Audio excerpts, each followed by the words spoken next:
workshop in particular. I also want to take a few seconds to say thank you to the Office of the Provost and Academic Affairs for their continuous support of the development and now the implementation of our Quality Enhancement Plan and Peet Engage. And I'd like to give a shout out to our leadership team members, Laura Daniel, Michelle Boyer-Pennington, Diana Russ. Jason Vance could not be with us, but they are the masterminds of MT Engage. Diana chaired that effort, and really none of us would be here without them. And I also want to give a thanks to our Oversight Committee. We have some members of our MT Engage Oversight Committee with us here this afternoon. And I also want to especially thank Lexi Denton, the Assistant Director, and Jamie Brunson, our Program Secretary, who have kept us all on an even keel for this. But we're here today to say thank you for coming and to welcome our workshop facilitator, Dr. Melissa Peet. Dr. Peet is the Director of Integrative Learning and Knowledge Management at the Stephen Ross School of Business at the University of Michigan, Ann Arbor. And I was saying to her as we drove from the airport, I think her career has such an interesting arc to it because she comes out of social work and education for her master's and her PhD. And her initial teaching and research was in women's studies and teaching in race and ethnicity courses at the University of Michigan. So some of her early scholarship was published there, such as an article on the development of political consciousness and agency. More recently, though, her work is focused on understanding types of knowledge and the kinds of curricula and learning methods that can help students become effective learners and also change agents, and to think of themselves as having a future in our professional world and our own world of communities. So she has a variety of publications to her credit as author and co-author that would include the use of e-portfolios and evaluating curriculum and student learning for the Journal of Social Work Education, fostering integrative knowledge and lifelong learning for the AAC and Peer Review Journal. I think a number of us probably have studied that pretty closely. Fostering integrative knowledge through e-portfolios for the International Journal of E-Portfolio, and generative knowledge interviewing, a method for knowledge transfer and management at the University of Michigan for the International Journal of Educational Advancement. So, and that brings us to the kinds of issues that Dr. Peet is working on now. The development of the integrative knowledge portfolio process and generative interviewing techniques that she's going to be sharing with us here this afternoon. So I want to welcome us again to our workshop in integrative and generative learning and turn things over to Dr. Melissa Peet.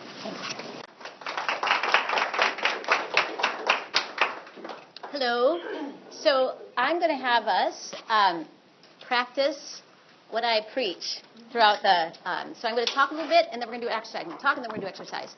And so I'm kind of monitoring. Is it okay to ask you guys to do something already? Because I decided it is. So, okay. Now, some of the exercises we're going to do, it's absolutely important that you do them in twos. And some of the exercises that you need to do them in threes. And what I find is that oftentimes with faculty, they have this critical workaround where they believe the rules don't really apply. So this is the hardest group of people, maybe not you, but they're like, well, you meant 3 people or 4 people or 5. No, no, no. So in order for the exercises to work today, if I say 2 people, just make it 2. And if there's an odd person out or in, raise your hand, and you get to do it with me. And I won't even make you do it in front of everybody. So that's just a little caveat. So the first thing I want you to do is I want you to just share with the people at your table a recent experience. Okay, here's the caveat. You're going to talk about experience, and it just has to be an experience you're comfortable sharing, right? And a recent experience where you felt fully engaged and alive in whatever you were doing. And it could just be like a small moment. There's no, just describe the moment and describe the experience. And take about a minute each at your table. Now, I know some of you have more people at your table than others. I'm not sure if we'll get through it. But literally, I want you to talk about these engaging experiences for about 5 minutes to get through for everybody. And if you have only 3 people at your table, you can do another round. Okay? So go ahead. Okay, can I have your attention?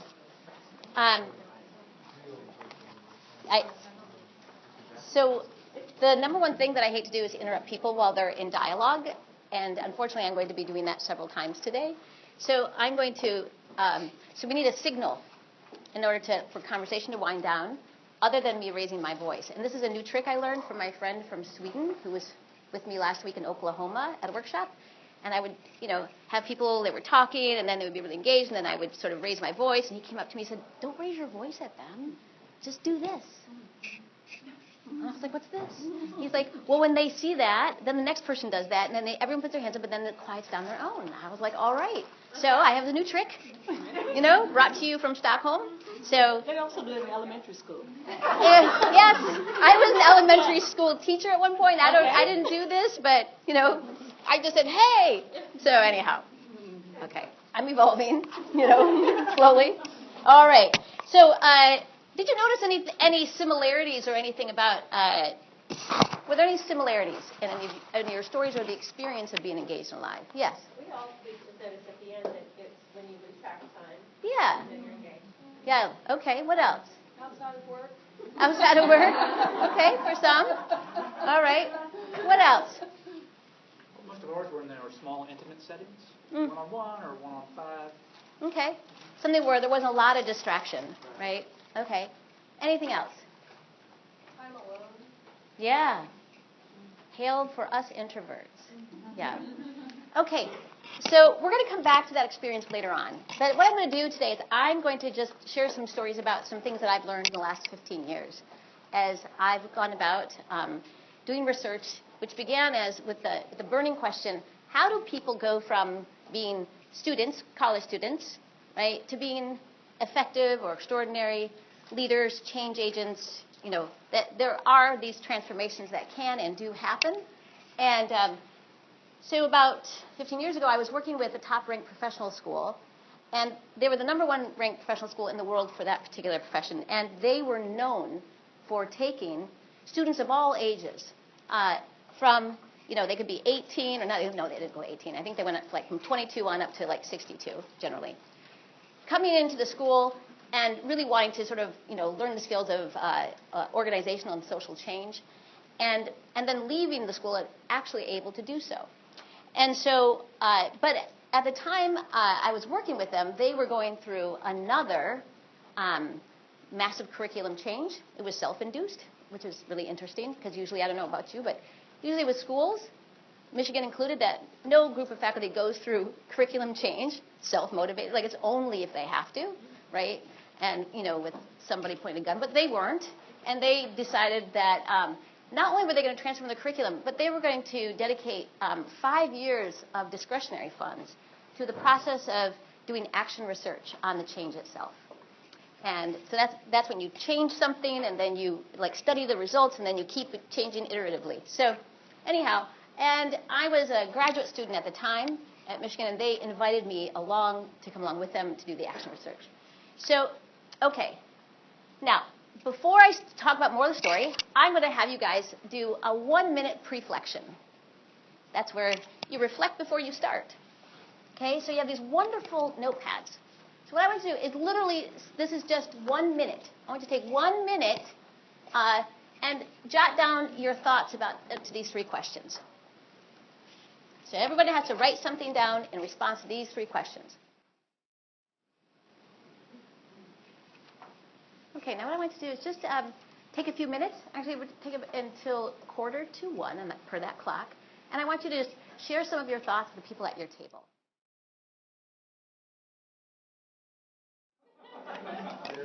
Okay. There you go. All right. Yeah, right. Woo-hoo. Okay. My apologies. I'm certain you didn't get through everybody or everything, but so we sort of have the conversation started. And the reason I wanted is that you all come in here with some ideas, even if they're not necessarily formalized or conscious, about what's going to happen here. And so that's part of your body of knowledge. And so if I want to increase your absorptive capacity as a learner, the best thing I can do is to ping your existing body of knowledge about something I'm going to talk about. And so, yeah, you already come here with something in mind, right? And it doesn't actually, and you do this with any topic, in any course, at any time. Because if you're teaching something to students, at some level there is an expectation that they're going to be able to apply it, use it, think about it, consider it, have it as part of their perceptual framework. I have an undergraduate degree in Japanese language and literature. I haven't spoken Japanese in years, but I use the degree every single day, right? So it would even work for those classes. Okay, so, all right, I'm going to tell the story about the school doing all the right things, and then what happened to the students as a result, right? Top ranked, professional school, where the faculty, I can't imagine this in no other faculty at a Research 1 school, or certainly in Michigan, would ever decide to study their own practice, but they did it. So anyhow, and they had all these what's called sort of best practices or high impact practices going on in the school. Learning outcomes articulated in every syllabi. The curriculum was 2/3 courses and 1/3 field experience. So it was this experiential thing. And as I was studying this curriculum change process, I would go in and I would watch the students in the classroom.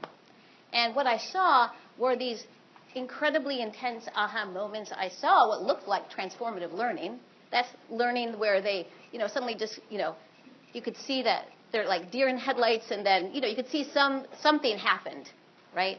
That was fundamentally changing how they think about the world or how they relate to other people or themselves. Okay. So students knew what they were supposed to be learning. Yep, experiential learning and self-reflection. So it had all these sort of magic pieces, right? And at the time, the accreditor for this profession was holding up the school as like the best school in the world, right? And so they already had that title. So I watched the students in the classroom, and I saw this incredibly engaged learning happening. And I also went and interviewed then their field instructors, and even the field instructors who gave students the harshest reviews. So field instructors, so students would spend 10, 20 hours a week, depending on which semester it was, in the field, in an organization that was working to create change, right? So I go talk to their field supervisors. And the field supervisors were like, oh my God, the students are amazing. I don't know what you all are doing there, but they're even better than ever, right? Even the most critical field supervisors were like, the reason I'm hard on them is because I want them to do better, but really they're awesome. Great. So then I talk with the faculty. Say, hey, this is what your learning outcomes are. How do you know that students are actually doing that? What's your evidence? They had all kinds of evidence, right? So on all fronts, it looks good. In fact, the year that I was, the first year I was doing this research, I did it for 4 years. At the end of that year, one of the students had won a national leadership award for the whole profession, even though she was still a student, right? So it looked good. And then I sat down at the end of that first year, and I did focus groups with 120 students. So 19 focus groups, 120 students. And the first question I asked them was, okay, I'm so excited because what I think I'm doing is I'm going to open up this black box of learning, right? So tell me what you've learned this year that's really been important to you, right? Tell me what you've learned. And they're like, oh, I've learned a lot. Great. What have you learned? I've learned a lot about diversity. Great. What have you learned? That it means a lot. Okay? So what else have you learned? I've learned a lot. Social change is hard. Okay. Tell me about it's just really hard. They couldn't tell me hardly anything, right? These were some of the best students in the world, and they sounded like complete dolts. And it wasn't because no one was listening, right? They just couldn't articulate their learning. I was like, huh. And I was like, okay, so, what this curriculum is about, what the school is all about become this leader, change agent, right? And, do you see yourself? Are you becoming that, right? Do you see how that's lining up for you? And overwhelmingly, right, out of 119 students, 120 students, only 3 of them identified that they were becoming an effective leader or change agent, even though there was all this quote-unquote empirical evidence to suggest they were already becoming that. Turns out that they were depressed. They had overwhelmed the university's mental health system that year. They hated the school, they hated the classes, and they pretty much hated themselves, right? So here we have, the road to hell is paved with the best of practices, the best of intentions, dedicated faculty. So what's the problem? And so this is the first aha moment I had, which was, and when I would get them, I went into this sort of ferocious appreciative inquiry mode. I made them tell me some moment where it all came together for them, just a moment. And there were these little tiny moments here and there where they were able to kind of take something they had learned in the class or some experience they had in the field, and they had these little tiny flashes of it all making sense together, right? So, but here was the problem. Okay. They didn't know what they were learning or why. It didn't matter that there was learning outcomes in the syllabus, or that they read them, or that they believed them. It didn't matter. I'm going to tell you why that is in a minute. Okay. They could not see how they could translate their learning to the real world, even though they were translating their learning to the real world already. Okay? They were undergoing profound changes, but could not articulate how they were changing or what it meant. They're like, okay? So they were like, we're doing all this stuff. We're having all these experiences, but I have no idea in terms of what does it mean for who am I? You know, how am I going to make the difference? What does it mean for when I leave here?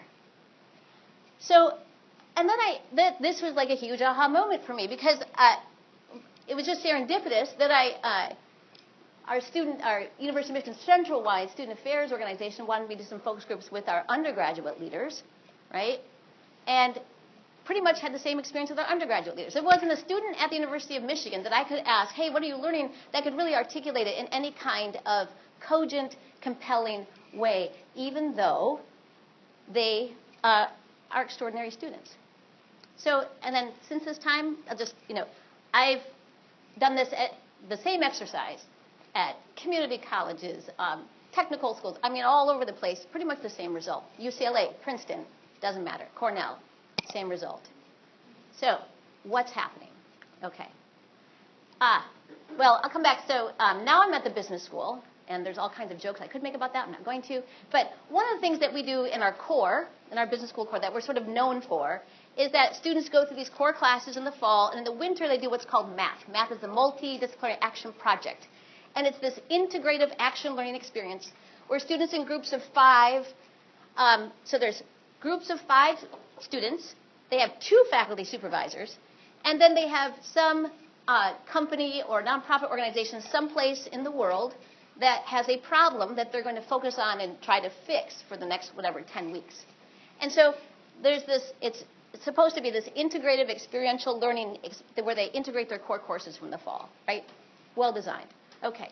So basically, flash forward, 12 years later from the first experience, and now I'm doing this at the business school. It turns out all these great MBA students who, have an incredible toolbox to do things in the world, they don't know what they're doing either. Okay? So you get the problem. I always say, when you leave here, go find yourself a graduating senior and ask them what they're learning. Okay. All right. So as I began to discover, I became obsessed with what is the sources of fragmentation. And first of all, that there's this huge gap between institutional needs and students' needs, right? We're supposed to provide evidence. How many people here have done something related to accreditation, learning outcomes? Okay. So it looks like it hasn't completely taken over your school yet. That's great, right? We have to provide evidence of students' learning or the key content and skills, but the students' needs are to actually make sense of things and to take what they're learning here and go out into the world with it. So the first thing I'm going to ask is that who in your department or who in your school where do your students go right now to integrate their learning? Where do they go to who helps them integrate and synthesize your learning? Yes? We have courses in our grad and undergrad program that kind of does that. Okay, good. Good. So that's a rare thing. That's great. Because what happens is that students go from different knowing locations. So this room today is a knowing location. And the way that we encode learning is in very specific contexts and very specific relationships. Has anyone taught a course where your students are supposed to come to you having learned a bunch of prerequisites, and your course builds on those prerequisites? Yes, you know exactly what's happening, right? And then what happens? What happens when they come to you? It's like they never learned them, and then you get pissed at the faculty who didn't teach them? Okay, here's the problem. It's not that they didn't teach it. It's not that they didn't learn it. It's that the knowing from those prerequisite courses are stuck in a very specific knowing location inside of the student, right? And what happens is that because we don't help them develop an integrative core, they don't know how to retrieve and then use that at a later time. So we're working against some very basic assumptions about knowledge and learning that are about 400 years old and completely outdated. Okay? So, for example, every one of our relationships with people are different knowing locations, right? There's probably some people that you get around, and you can, all of a sudden you have more ideas, you can talk more, you get excited. It's almost like you get smarter, right? And there's other people that you're around. Hopefully it's not faculty meetings or something, right? You go in there, and it's just like somebody cleaved your brain or hit you the brain fog button, right? And you're just like, God, make it stop. And it's like you shut down. Okay? Now, those are different knowing locations, right? How many of you have been to a conference? And you go to the conference and you have all kinds of epiphanies. Like, woohoo, I'm going to go home, I'm going to do this and that. And then you get on the plane, what happens? You think it's because you're old. You're not old, right? It has nothing to do with age. That's because that's what happens when we go in and out of different knowing locations. We activate different neural networks, right? And so we actually, and if we don't have a way to synthesize all these different ways we're going in and out of these different knowing locations, we actually can't remember one thing from the next, right? And what our students have facing them that we didn't have is a constant swirl of inputs and technology from the outside world, right? So they're actually having a lot more information come at them, right? They're having a lot more information and a lot more experience, and they have less time for integration, right? So they're actually getting more and more fragmented. Okay. So I'm going to sort of like, push on some sacred cows that we've had, right? This one, a capacity to learn demonstrated one place translates to other contexts. This is really interesting. There's no empirical evidence on the planet that that's true. If you can demonstrate critical thinking in an English course or in my Japanese literature course, it doesn't mean that I'm going to be able to critically think when I go out in the world, right? Because that has to be activated in a particular knowing location. So we assume transfer, but there's no evidence for it. That's why we can't even get, a course that's a prerequisite for another course to transfer. Okay.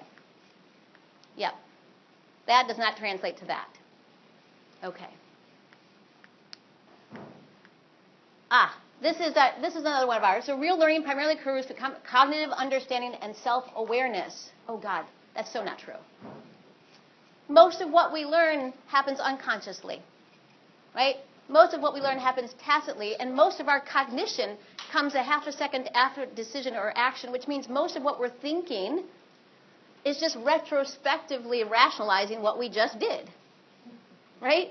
This comes from this, this is the rational behaviorist, kind of, what's at the core of this assumption is that human beings are like these machines, these blank slates. We're going to fill them up with expert knowledge, and then they're going to pour it out at it doesn't work like that. So we're 220 billion neural networks. Maybe you're 230, right? Of nothing but pure information that's flowing all the time. We're constantly taking in information and projecting information. So this is just cognitive understanding is actually, and cognitive awareness is one of the slowest forms of thought. Okay. All right. So what I first began to understand was that there's this absolute critical gap. And then I went into what's called the second phase of action research. So in the first phase, I discovered this big fragmentation. And the second phase, the purpose was to design an intervention, right? Design an intervention to help students connect and integrate their learning. So I designed this, I think 1.5 credit course. That was this pilot course, and so a new cohort of students came in. And we divided them up into 3 groups. We call them low, medium, and high levels of readiness.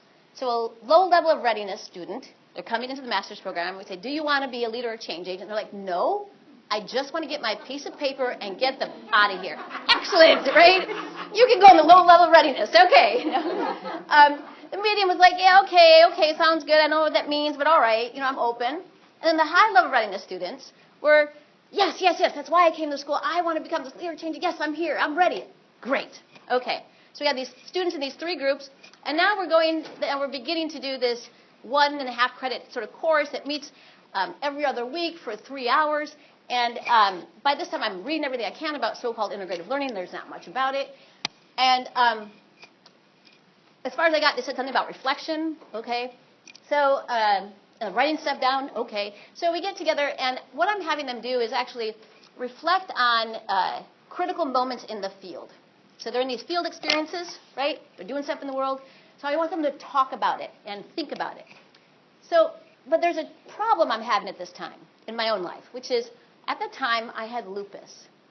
And I had gone through 3 miscarriages, and I had losing my hair with like bone loss. I was just really sick. I was in and out of the hospital.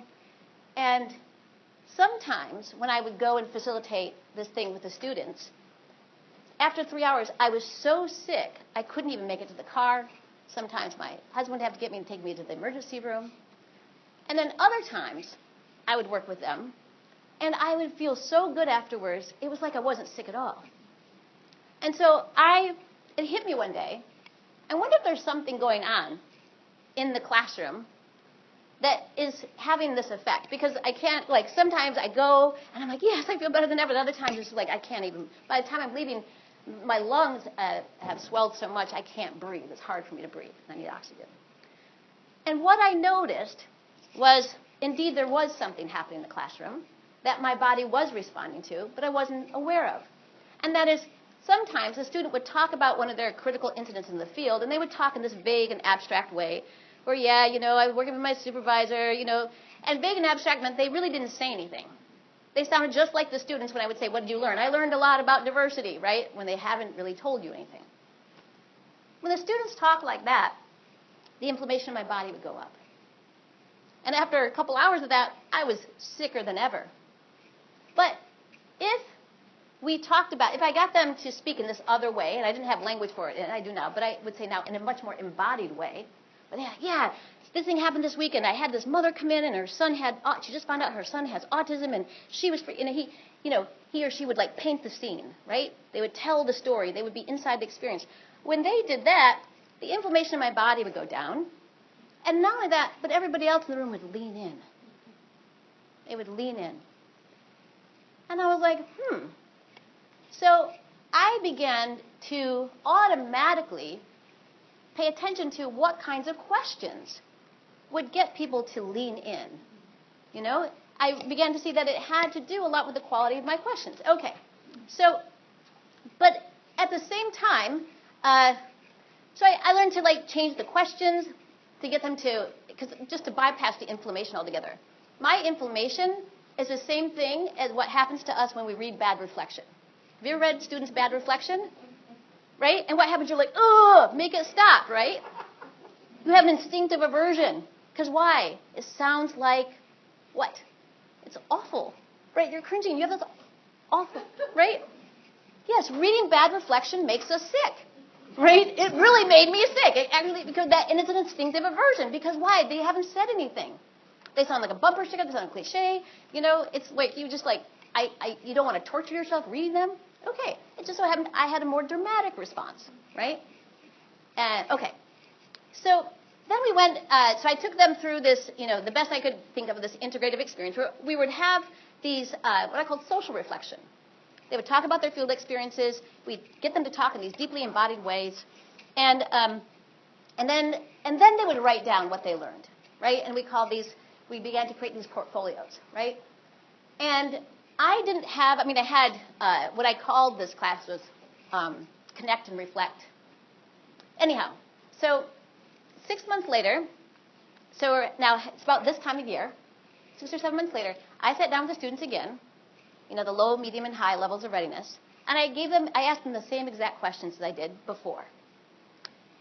Do you want to, how do you see yourself? Do you see yourself as a leader, change agent, whatever? And of course, the high ones were like, yep, I got it. Now I got some skills, great. The mediums were all like, yep, got it. And they suddenly could articulate all these skills they were learning, way better than any of the second-year students. And I was like, wow. But the life-changing experience came when I interviewed all of the lowest levels of readiness. Because every single student at the low level of readiness said, yes, I am a leader and change agent, and this is what I'm doing, and they could articulate it deeply. I'm never afraid, as long as I live, I have a very long flashbulb memory of like literally sitting there. I felt like I was in brain melt because I couldn't understand what had happened. And so I go running to my faculty group, right? And, I show them the transcripts and the interviews, and they see this, and they're like, well, what are you doing? I'm like, well, we get together, we connect, and we reflect, and they're like, bullshit. We're doing that, and we don't have those results, so we're going to come and watch you. I'm like, oh, okay.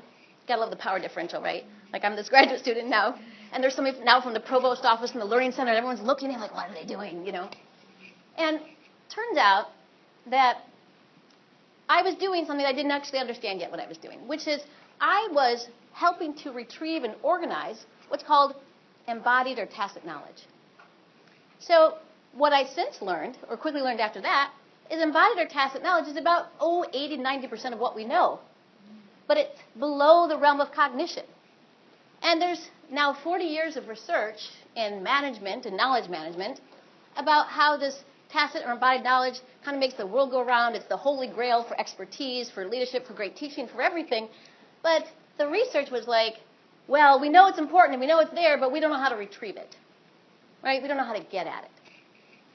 So that's when I began to understand that when they were actually, poorly reflecting, they were up here in the explicit and formal knowledge, right? I learned a lot about diversity. That's skipping along the top of things, right? And there's some cognition, but there's actually all these other ways of knowing, right, that are still there, right?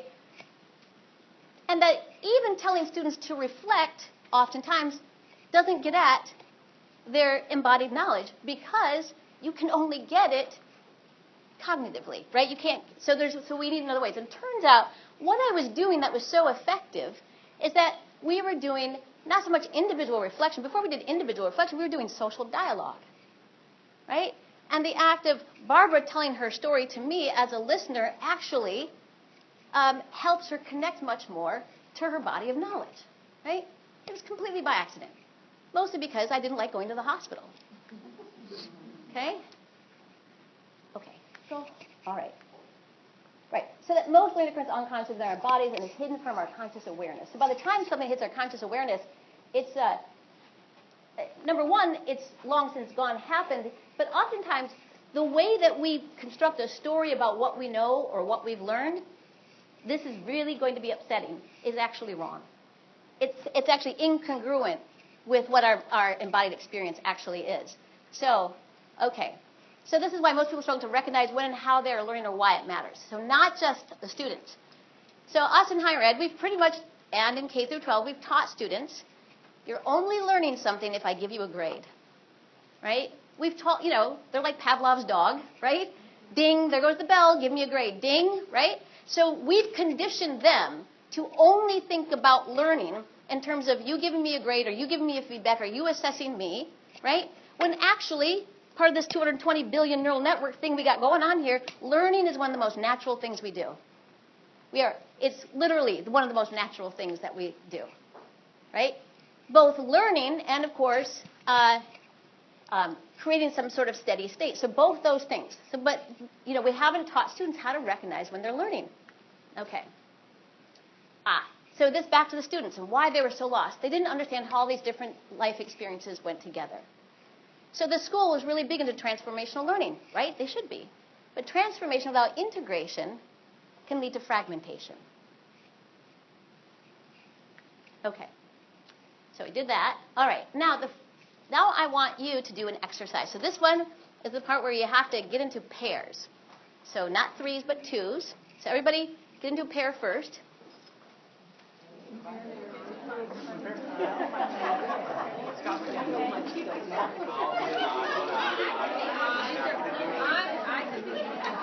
I want everybody to do this experience. You do it. Everybody have a partner. Okay.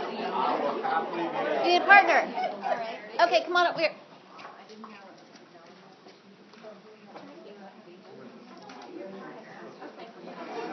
Huh?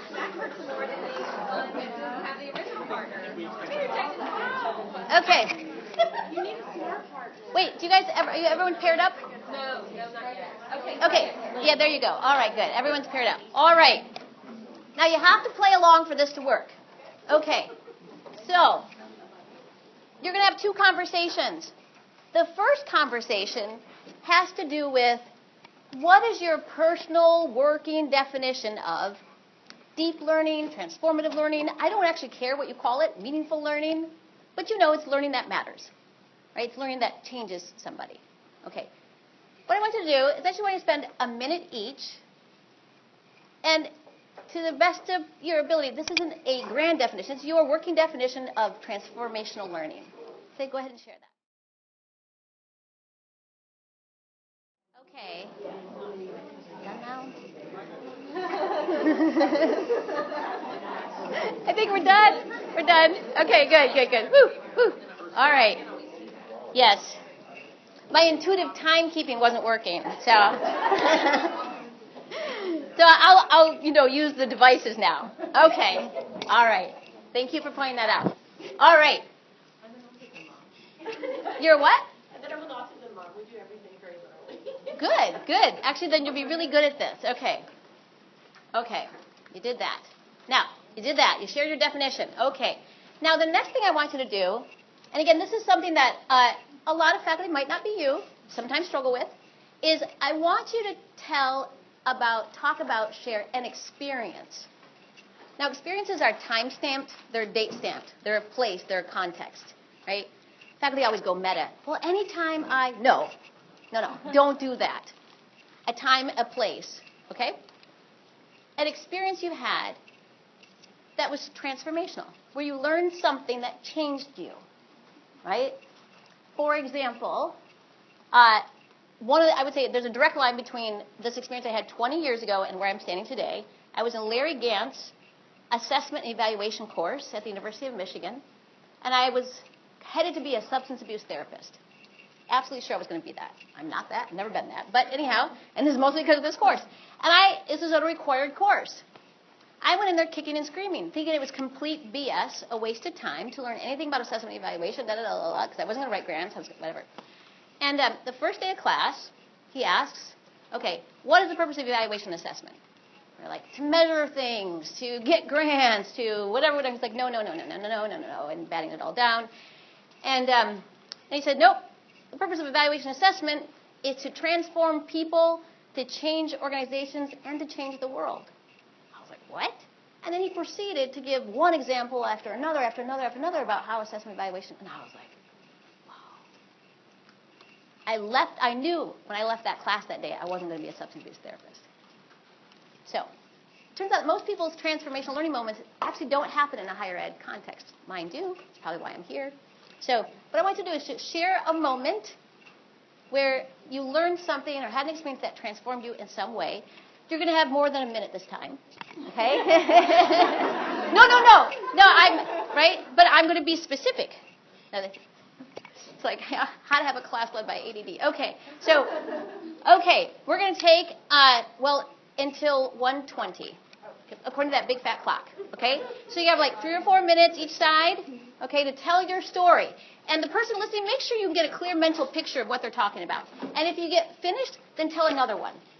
So go ahead.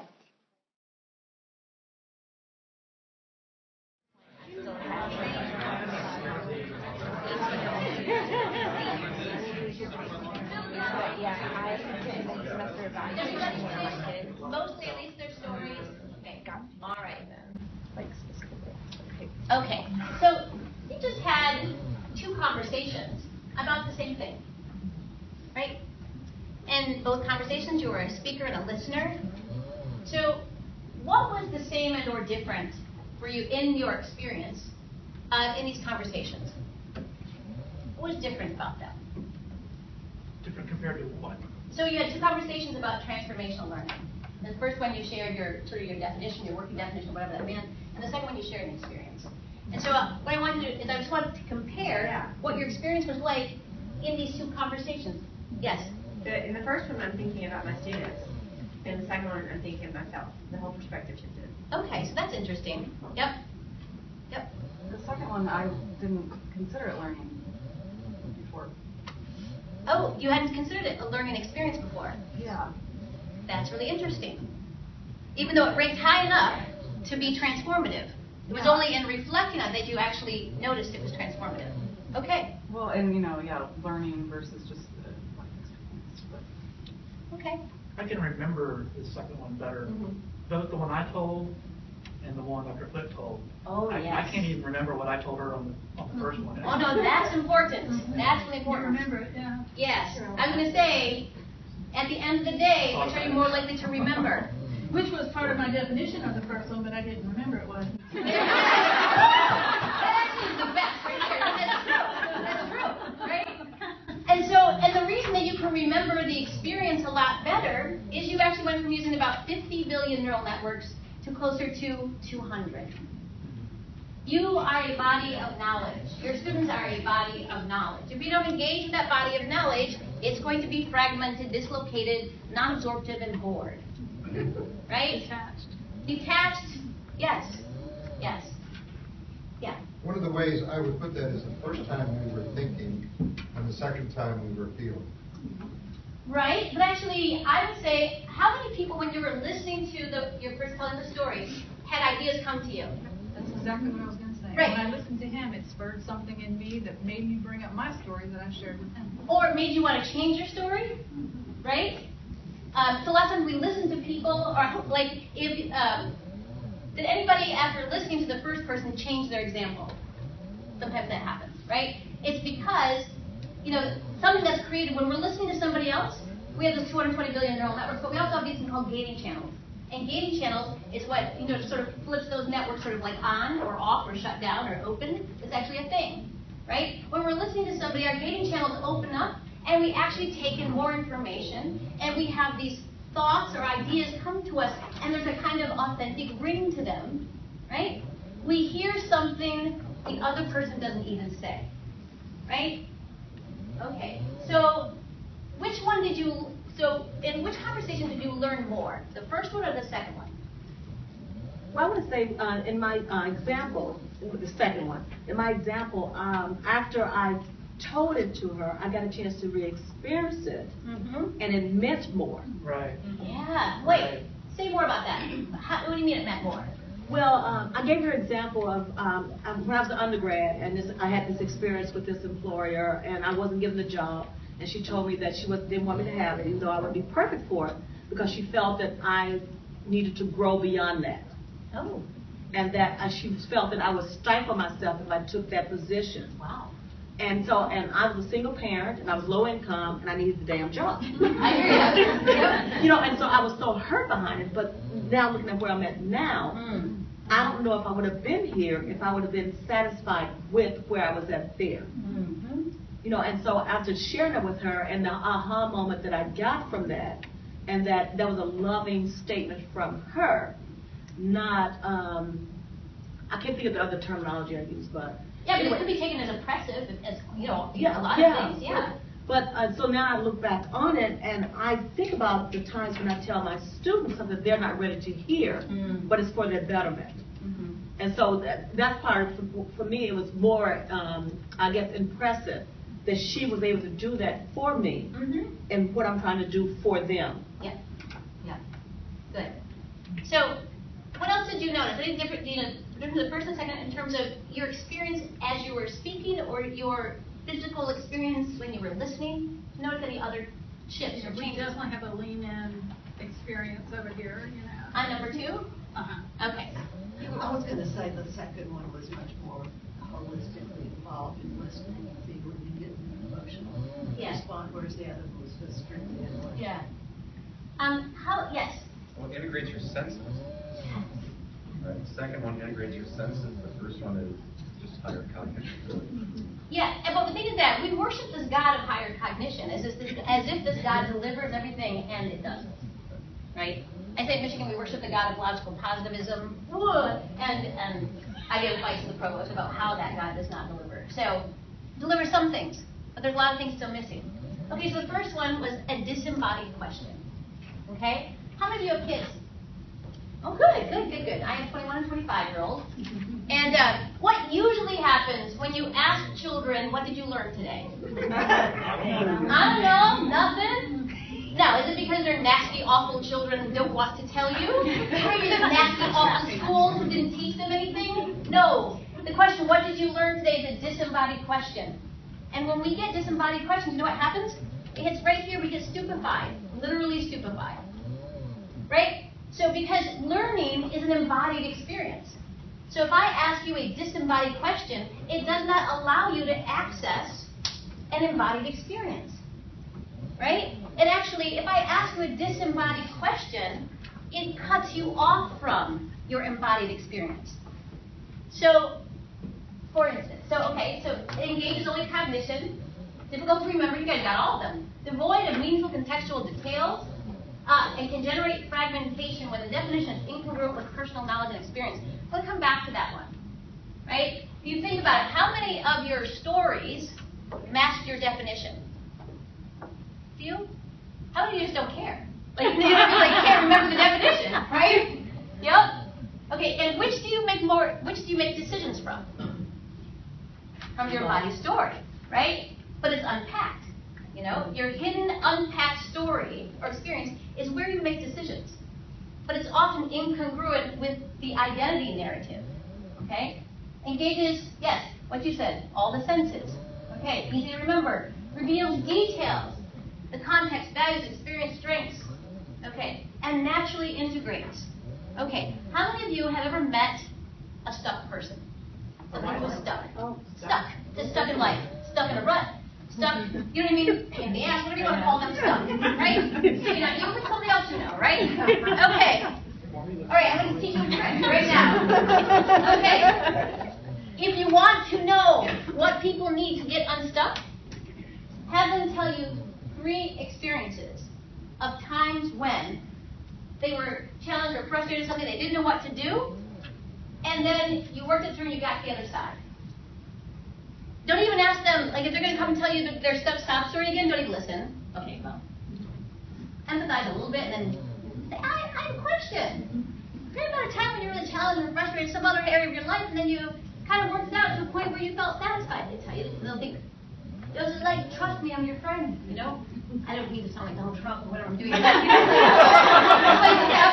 so, yeah, you get it. I'm going to stop talking. Okay, so, yeah, so embodied questions. We so often, this is the reason that our students give us reflections that make us want to retch, is because we've prompted them in this disembodied way. We've cut them off from their body of knowledge, and then what they spew back to us is at best cliched bumper stickers, summaries, or any other kinds of nauseating things, right? And then we think, what are they, stupid? These students can't even reflect. Well, we need to stop stupefying them. Okay, so asking embodied questions prompts people to describe this in a rich detail, reviewing motivations, decisions, okay, which connect them to their hidden body of knowledge. Now, even though I've had this very strange career that goes all the way from women's studies to the business school, what all of my work has in common is agency, is understanding what kinds of actions, identities, capacities people need and people develop in order to be effective in the world, right? I really care about the in the world piece, so it's not self-efficacy. So, asking embodied questions. So, for example, and what does embodied learning do? It activates coherence. You actually said it, right? You said integrative. What did you say? It integrates your senses.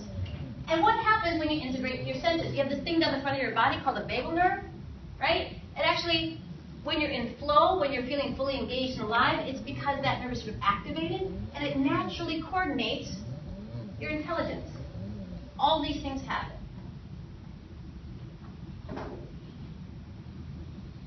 So just by changing the questions that we ask, just by asking them, we can actually ignite a lot more of our students' intelligence.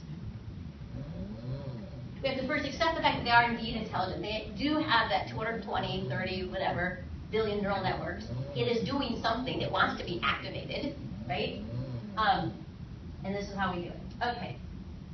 All right. The disembodied. What did you learn from doing the team project? Sounds so good, right? I learned a lot about diversity, right? I learned a lot about conflict. Oh, what's an embodied version of that question? So an embodied question helps someone locate and experience a sensate experience in their bodies, right? What's a way that we can just, or the question, what did you learn today? Any ideas? What's an embodied version of that question? Of that one or the other? Either one. Either what did you learn today? What's another way we can ask that question? What was your favorite thing you did today? Okay. What's your favorite thing that you did today? Okay. My kids would have said recess. Yeah. That's okay though. But because it's definitely an embodied question, right? It's getting, because they have to. It gives them, when you ask that question, it's good because you give them a parameter through which they can sort through their experience. So that's why it's an embodied question. Yes. What's the most interesting school activity you did today? Yeah. What was something today that caught your attention, that grabbed your attention?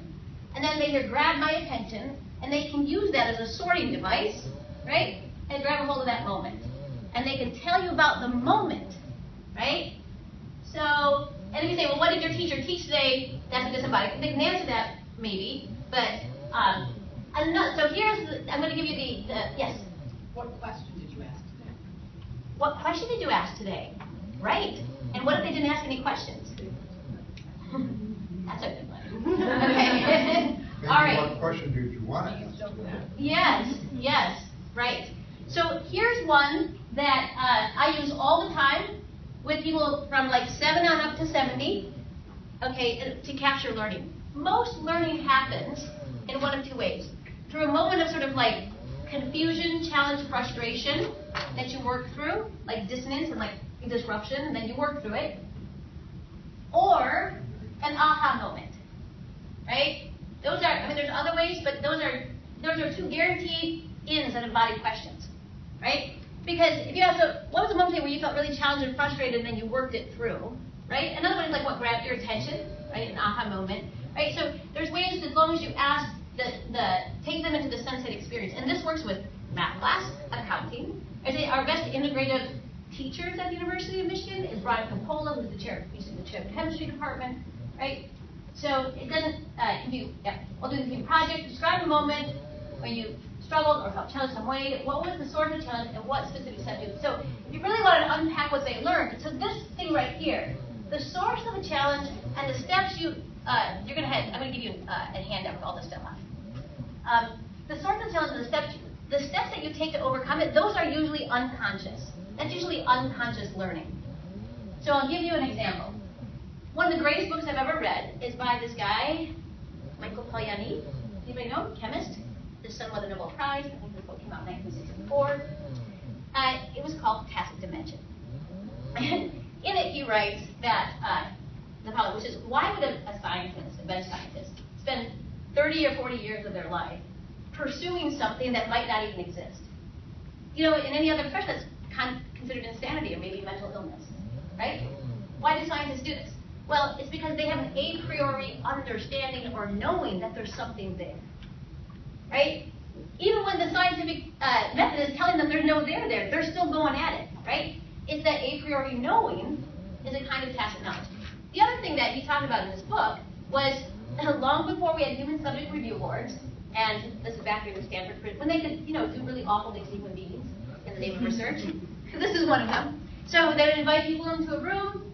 They would give them a list of words, and like 4 or 5 of the syllables in those words were paired with an aversive shock.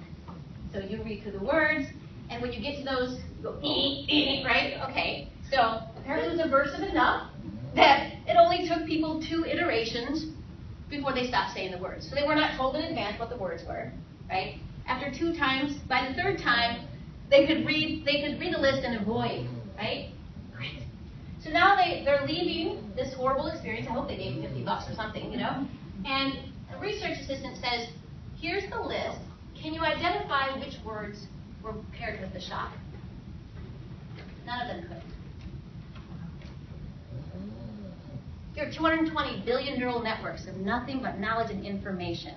We've all learned how to avoid the shock in ways that we don't cognitively are not aware of. Right? So, our embodied intelligence is always learning and always adapting.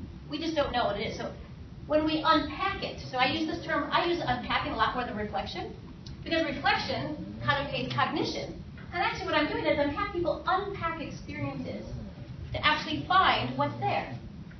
And it's a social thing, right? The other thing is that in order for me to get at my embodied knowledge, because I can't get it through individual reflection, I need to be able to tell my story and somebody to listen to it in order to activate it. that resonance that was created in the second conversation, that was the activation of both people's intelligence. It was the activation of that knowledge. So I'm going to give you an example of how brilliant we are. Okay? How many of you at least have taught 10 students at a time? Got it. 10 students, 10 people, okay, or a problem with 10 different variables, right? Okay. If we were just going to, run a linear regression and, if we're just going to create a linear relationship between each variable, so no more than, these two stuck together, these two stuck together, how many possible combinations are there? According to my friend who's an architect and mathematician, the answer is 72. Okay, there's 72 linear combinations. I want you to think about linear combinations as pretty much this is what cognition is. It's the equivalent of linear combination. First this, then that, then that. Okay. But now you got 10 students, 10 variables, right? And you're constantly accommodating in a classroom with those 10 students, right? All the possible combinations, right? The nonlinear connections, right? This room is a nonlinear situation. How much information am I processing in each minute? If there's only 10 people in the room, there are 3.2 billion possible combinations. I'm telling you this because that's how much input and information and intelligence we are running through and sorting through in one single moment of teaching, right? If you have 10 students. If you're watching their faces, you're okay, they're engaged, I'll continue. Oh, they're not engaged, I lost them, we've got to change now. All of that, that's how much you're activated.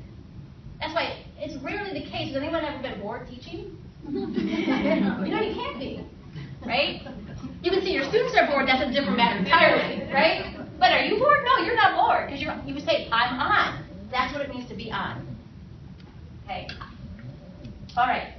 So my first realization was, okay, there's this body of knowledge, and we can retrieve it and we can codify it. Meaning, we can, bring it forward, and when we bring it forward, students change. They actually become much more articulate about what they're learning, right? But then I found something else that was even better than that, and that happened one day when I was, instead of students talking about one critical incident in the field, I had a thought, which is, I wonder if there's patterns to their multiple experiences. So I changed up the class. And what I did is there was 15 of us. So I put them in a circle, and I put one student in the middle. And, by this time we've been doing this for 7 weeks or something. And I asked him to tell me about 3 critical instances that he's had in the field in the last 3 weeks, right? And as he talked about those 3 critical incidences, what happened was that as I was listening to him, my brain kept going crazy. I just kept having this explosion about sort of hearing kind of strengths and skills that he had, right? And because I thought I was ADD and having a hard time paying attention because I was getting so excited listening, right? I wrote things down so I could just keep focused, right? Because my mind would run away and I would run away and oh, come back, I have no idea what he just said, Okay, so he's talking, I'm hearing, right? This is not a foreign concept, right? I'm writing stuff down. And then, when he's done, I look at it and go, look, this is what I heard in your story, that you have these capacities. And I read back the capacities that he had. Well, turns out that me reading back those capacities, me reading back his tacit knowledge, or these core strengths or capacities that he had, that he wasn't aware that he had. But that wasn't the most important thing. The second time I did it, I said to the students, I'm going to, interview him, but I want everybody to listen. It was a different student. And I want everybody to write down the patterns and themes that they hear, right? So, I'm interviewing Barbara. You all are listening. She tells her 3 experiences about challenge and frustration and overcoming them. And lo and behold, all 15 of us in the room heard the same thing that was never spoken. Just contemplate that one for a minute. How can 15 people hear the same thing that was never spoken? Because it empirically exists. That wholeness, that capacity that we heard, that she did not say, empirically exists. I was kind of flipped out by this, because I'm at the University of Michigan, we worship the God of logical positivism, and that kind of, this thing doesn't work, this thing doesn't, that's what my subjectivity is going to read your subjectivity, and I'm going to say fluffy things about you. That's not what happened. We listened to your 3 stories, we all heard the same thing that wasn't spoken, and we wrote it down. So, once I began to get that, then once we understood that there's a there there, I finished my PhD research, but then I went on to discover the next 7 years all the dimensions of what I call generative knowledge. That inside that tacit knowledge, that embodied knowledge, is actually organized in particular ways, and I actually have series of sort of questions and exercises that get at all 4 of these dimensions. I call these dimensions of fundamental, unbreakable, completely unbreakable wholeness. Right? Intelligence, however you're organized, capacities. So, even though I'm at the University of Michigan, one of the things I really care about is actually when we do this with first-generation college students or college students who are least prepared. So I was recently been working with the University of Central Oklahoma for about 3 years, and they are a state school that takes students regardless of their kind of high school status. They take students who are the least prepared, came from the poorest communities, and they have a thing called the Hispanic Student Success Initiative. And in that initiative, the reason they started this initiative is that from year 1 to year 2, there's a 50% dropout rate, 50% retention rate from year 1 to year 2. And those students drop out, they have student loans, it's awful, right? So I came in and they invited me to help me develop an intervention, right? So now they use my method for a year. And the first pilot, the first year pilot, they had students do this with each other. The retention went up to 90%. What do they do with each other? I'm going to tell you. Oh, okay. Yeah, this is what I have to say. Okay. So, like what? Okay. Right. Yeah. I have a whole book written about that. Okay. All right. So I'm going to talk about 3 levels of integrative learning, right? And this first level, this is what most of our faculty will freak out about. Like, we're going to all get on the same page about our topics. Okay, even if our faculty do that, which it takes them millennia to do that, right? That doesn't actually teach students integrative skills. So I just want to say, if you're trying to get faculty to play nice together and share their information with each other, that is the most expensive way to go. It's the most difficult. It's the, right? I'm not saying that faculty shouldn't get with each other, talk to each other, and enjoy each other and learn from each other. They absolutely should. But getting faculty to align their courses with each other so that students can be integrated is the most labor-intensive, difficult thing with the lowest return. Instead, you go the other direction. You teach the students. You teach the students integrative moves that they will then use to be lifelong learners. And here's my mantra. This is where I believe everybody in the institution, not just faculty, are educators. We have a lot of people in student affairs and advising, in student organizations, peer-to-peer coaching, who are facilitating integrative learning. Okay? Because again, if we put all of this on faculty, not that I do a lot of faculty, but we will literally, at least at our institution, it'll be the next century before we get there. Okay. So I'm not even talking about level 1. You guys can do that. You want. Okay. So I'm talking about level 1 and level 2 integrated questions that work in any course at any time. Okay? Any course, any program, at any time. What is my greatest aha moment from the class thus far? Why did it occur? Right? How does this moment relate to something else you've learned in some other area of life? Have them connect it, right? This is how you retrieve the learning, you connect it to a different knowing location, okay? And then this is right here in agency, right? Agency is how you do what you do. This last question, you're going to actually get these handouts too. In what ways can you apply what you learned from this aha moment to your life? Be specific. So this is called transfer, and this is, they have to, for the first time they do this, they're ornery, they don't like you. That's fine, you keep pushing. Because what this does is it builds up what's called their projective capacities, their ability to imagine themselves, right? This retrieves knowledge, connects knowledge, and transfers, right? And then it's really hard to BS an aha moment. Right? And then, first time students do it, and if they give later an awful answer, I say, you just told me absolutely nothing. Do it again, right? And the reason I say, okay, this far, why did it occur is because when people have an aha moment, it occurs for 1 or 2 reasons. Either because it's opening up a vista they didn't have before, or it's disrupting some kind of expectation or assumption they already have, right? Meaning, there's a there, right? So this works literally in any accounting, math, chemistry, English, anytime, right? You could also put other parameters in. So what are aha moments that you've had from the last 3 readings or from the team project? Doesn't matter. Okay, the structure is the same. Okay, works in any course, right? So these are some very typical responses from, I believe, a communications course. Yep.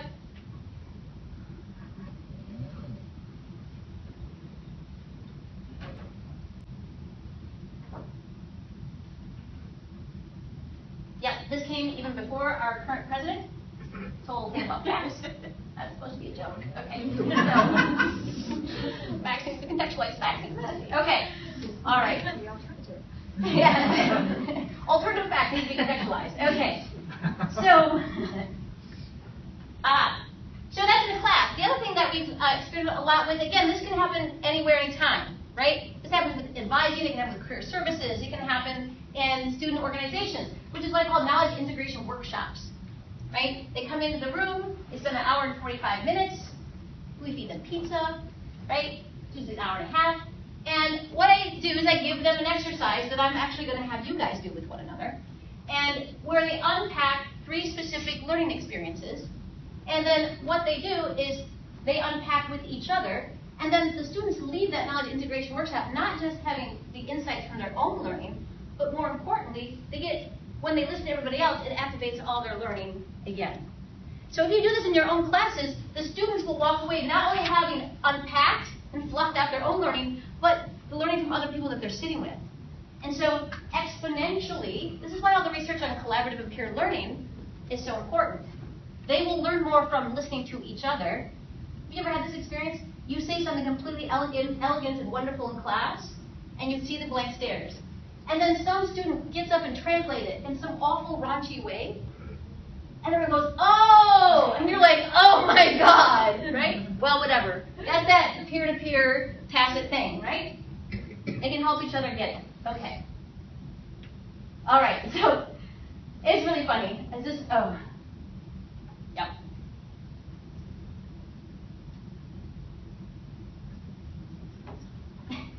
I have a funny story about this one. This kid and this quote is the reason I have my job at the business school. Because it was, and you can read it, I actually learned 6 big things last semester. I know that doesn't sound like much, but I didn't know. I had actually learned 6 really important things. Okay, what happened is we did this in, like, right around the beginning in January when they came back from winter break. And it's the business school, right? And they're paying business school tuition, which is insane, right? And his father asked him over break, what are you learning at Ross? He's like, I'm learning a lot about networking, right? So basically, he's not paying tuition, he's paying what? You know, like an elite door prize? I don't know. And so the kid was like, oh my God, I just told my dad all I learned was networking, and I learned so many other things. And yeah, that was hilarious. It's like, I just texted him the 6 things I learned, you know? And which means a lot if you're a parent paying insane tuition, right? You have to understand, our students are the representatives of our schools to our lawmakers. How many times do you hear that higher ed doesn't matter anymore and we're irrelevant, right? And how many legislative decisions are being based on that, right? It's because they can't articulate what they're learning. Okay. All right. So, what was so transformative to the students back in school social work and what was transformative to the students at the Hispanic Student Success Initiative was this. It's called the Integrative Knowledge Portfolio Process. And it's a series of steps and processes and exercises that I've honed and honed and honed for the last 7 years that help students to connect, retrieve, organize, and present their learning in a very cogent and coherent way. And actually, what I do is I teach, so they identify, organize their previous learning, they ask embodied questions, they learn to listen in a way. Okay, but these here are all skills for lifelong learning. Okay? One of the disconnections that we have here in higher ed is a curriculum is a bunch of PhDs sitting in a room arguing over whose content is most important. Right? That's really how the curriculum is made. And so what happens to the curriculum? It gets more and more stuffed with things. Right? More content. We must shove more content down their throats. Right? And then what happens to students? They have no more absorptive capacity. They're disengaged. They can't take any more in. They don't have a clue how to apply it. And we as faculty are like, yeah, but they need to learn this stuff. Okay. Really? All right. So again, I would ask, like, when you're deciding what needs to be learned, who in the room is representing students' learning? The good intentions of extraordinary faculty are not enough. Okay. So big way, there's 3 elements of integration, right? It's actually, first of all, there's just a mindset. It's actually teaching them the skills of sort of curiosity and inquiry. You know, there's a there there. There's something to be curious about. I'm surprised that even, our MBA students who, are rock on these GMAT scores and they pay an insane amount of money to get their MBA, staggering. I was not surprised at all, but still horrified that none of them knew how to ask a good question, right? They have to learn and practice integrative inquiry. So integrative inquiry is learning to ask those kinds of embodied questions and then listening for the patterns and themes, and then creating this integrated knowledge portfolio. So this is something that students can go through some of the exercises by themselves, but it makes a world, absolutely transformative difference if they do it together. There's a space for them to go through the steps and the process together. Okay, so what does the integrated portfolio look like? This is actually, I'm going to show ones from undergrad and grad. So this is from a graduate of the business school. But so what you notice up here is that you don't see anywhere here on the top order courses, work experience, right? There's no designation of, because learning happens throughout life, right? Learning doesn't just happen in a college class, it happens everywhere. Okay, so I'm going to describe a bit about the portfolio process, and then I'm going to have you do an exercise. Okay, so in the first step, which is not an exercise we're going to do today, but it's one that is often transformative to students, particularly first-generation students. Okay, I'm a first-generation student. It took me 8 years to get my undergraduate degree, and by the time I did, I was a single mom. In the history of the University of Michigan, I was one of 3 single mothers they'd ever had as an undergrad, right? So, and part of the reason I kept dropping out was because I didn't think I belonged there, right? And this exercise would have been transformative for me, the way that, I have the identified word twice, the way it is for a lot of other students who don't feel like they belong, right, for whatever reason. But really, first generation is, and the international students is the big one. So they're given a set of prompts that helps them identify 12 to 15 learning experiences from all life, right? And I actually have learned, I used to say 12 to 15 experiences, lifelong, life-wide, and leave it open, and then they would not write a single academic experience. So now I have these categories. And the first one I put is academic, where they have to write 3 experiences, right? And they have 3 columns. In the first column, they write the experience. And the second column, they write a sentence or 2 about why it made the list, right? And then in the third column, they do the following. They're given a list of words that are about 35 different, what I call knowledge skill categories, that are been tested with employers from all professions, right? And they're given that list. And then column C, they're told, okay, I want you to identify 2 to 3 things on this list that match that experience. And the most important part about that list is there's 4 blanks. If you don't see any of those words that match your experience, make it up. That's what that blank is for. So they do this for 12 to 15 learning experiences, and you know at the end, then they go through and they look at that last column, and they see the patterns and themes. And they go, oh my God, learning to babysit my little sister or being a shift manager at McDonald's taught me communication. It taught me problem solving, right? And suddenly they go from, I don't belong here, I don't know anything, to, oh my God, oh, and that communication, that problem solving is exactly what I learned in my English course or my math course, right? And so this experience alone helps them go from a zombie, I don't know what I'm learning, I've had some experiences, but I'm not ready for anything, to literally an hour later from this first experience. And it's the only exercise which they pretty much do by themselves, so it takes some thinking and some trying. And I've even done this with high school students in Detroit and had transformative results. Is that done toward the end of the course or in the middle? Or? Oh, this can happen. I will do this with students who are just coming into university, STEM students, because I will do it with students at any time, because if you want to, you can modulate the questions for a course or something. But what I want is I want students to bring their whole self to the learning experience. And what happens when you have first generation students is they don't have any family frame of reference for understanding college. Like at freshman orientation, I raised my hand and said, "What's a syllabus?" I'd never heard the word before. I raised my hand and I said, "What's AP?" I'd never heard it before. So if you're sitting at orientation, you're hearing these words, you have no idea what they mean, right? You're absolutely fragmented. Regardless of whatever it says, even if the person sitting in front of you is the same color, the same race, the same gender, you're still feeling like, man, I don't belong here. They're saying these words I don't even understand.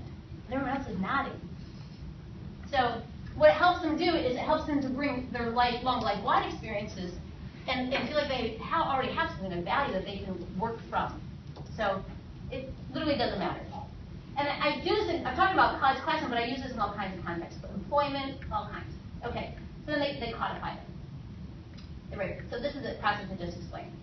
So this is a student, it was a third-year undergraduate student who was getting ready to drop out of the University of Michigan, and her academic advisor said, that's fine, I will sign your waiver to drop out of the university, but first you have to go take Dr. Peet's workshop, and then I'll sign the piece of paper, because she needs the paper signed so whatever student loan's going to go to default.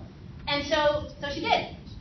And she comes in, and I was starting on the workshop, and so we just did that first exercise where they write down those learning experiences and they codify them.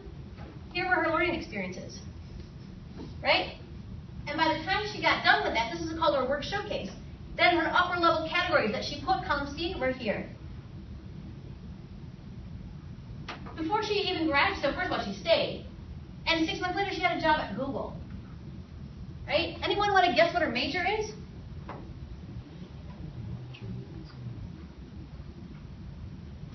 First of all, it doesn't matter. That's really important. It doesn't matter. But it was English and gender studies. Right? The most important thing, it doesn't matter. What matters is that she learned. Right? What matters is that she could then talk about her learning and she could showcase learning. That she went from, I don't know anything, I don't belong here, I can't afford these student loans, to this is what I'm learning and this is what I can do. So, yeah, and that creative writing, editing, leadership, that's the result of this. This was the result, the structure is the result of the first exercise. This right here, this is called a knowledge snapshot page, where you sort of click on this right here, it opens up. It's the equivalent of a one-page kind of synthesis, a reflection of learning.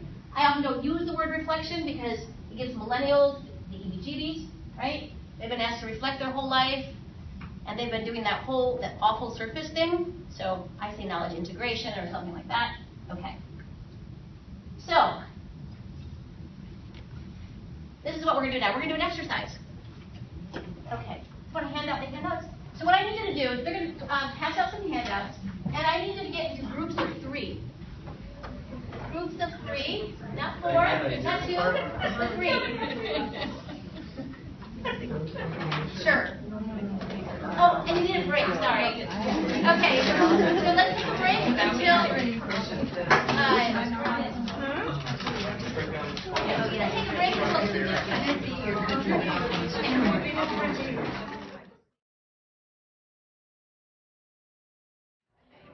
Come on back, everybody. Yeah. Yes. Please, come on back. Okay.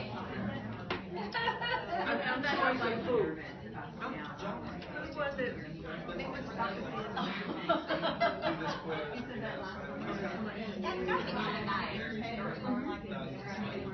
Come back here to the 3. And while we're waiting for everyone to come back, are there questions so far? Questions? Thoughts? I know you have them. About anything. Groups of 3s, or did I miss that part? You are going to get into groups of 3 now. Oh, okay. Okay. Yes. Yes. I'm a mathematician, so I'm trying to connect the non-content descriptions of aha moments and transformative moments with the content. Are you basically saying that once you open a channel with these emotional aspects, that content flows with it?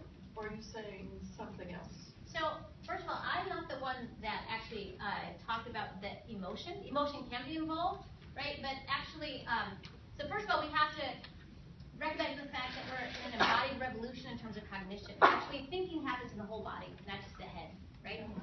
And so, oh my God. So ask the question again. I'm trying to connect these descriptions of challenging and/or aha moments, Okay, got it. which generally are not done in terms of specific content language, to how that improves content. Okay. So first of all, the process of learning does involve sort of anything from, mild to wild aha moments, even in solving math problems. The problem is that we have been taught, we have socialized our students and ourselves to not pay attention, right? Like we just, keep on moving, right? But what happens when you slow them down and have them unpack the aha moments is they develop the capacity of learning how to learn, right? So not just solving the math problems, but also being able to ascertain the math principles, right? There's principles in math. Processes, yes. Processes, principles, right? And once, we've heard this for a long time, you teach, just the problem solving, making this very deductive, right? But actually learning the math processes, right? And learning how to think like a mathematician is much more what's called a metacognitive approach. But in order to get to meta, you actually first have to go through Embody, right? And so simply asking them, and in a math context, this is actually quite radical and wonderful. And this is why my favorite sort of converts at Michigan are all the science professors.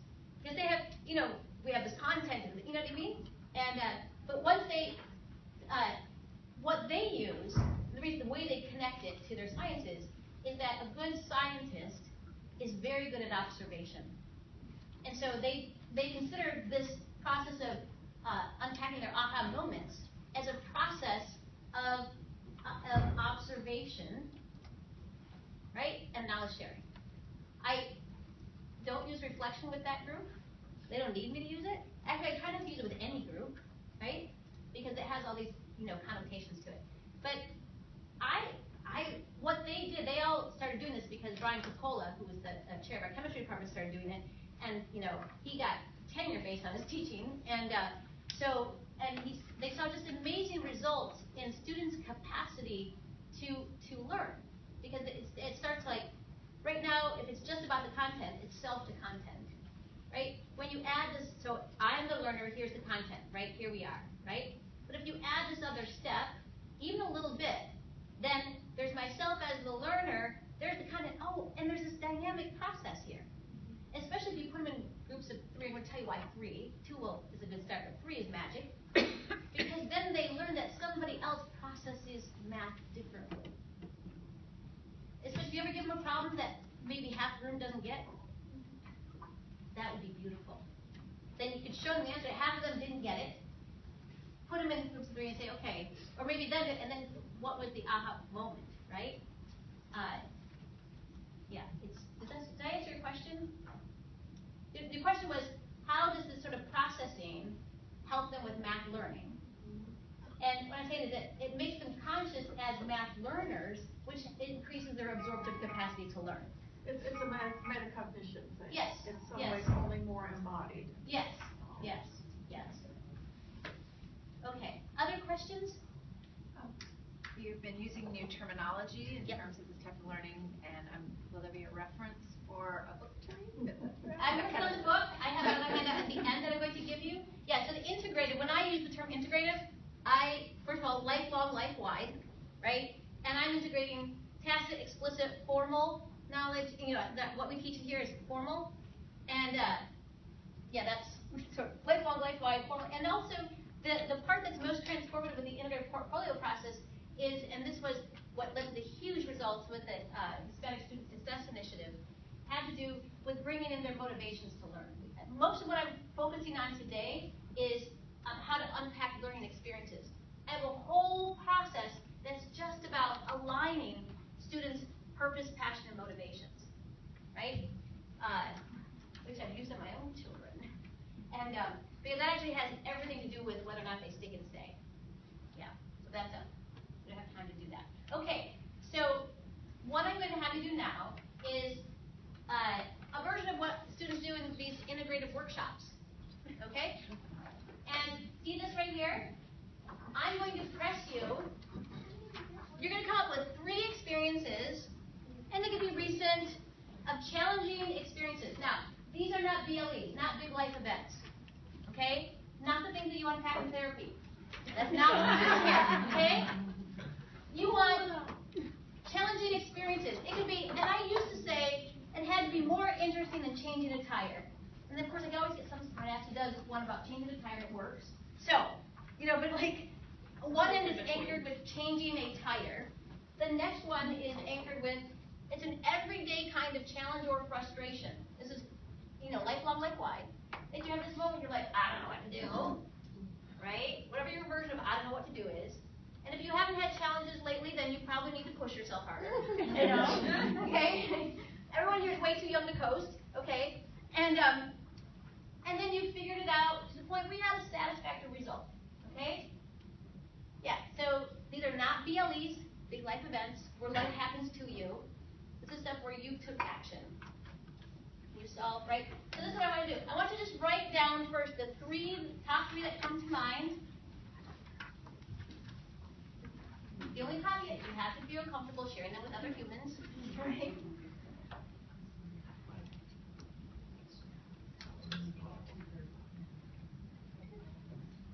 And I'm literally only going to give you until 2:30, which is 6 minutes. That's it. That's it. Because if you think about it too much, you get down a wormhole, you won't get out, we'll be here all day, and you only have till 2:30. Your 3 experiences, and then you can then those are those embodied unpacking questions within each one.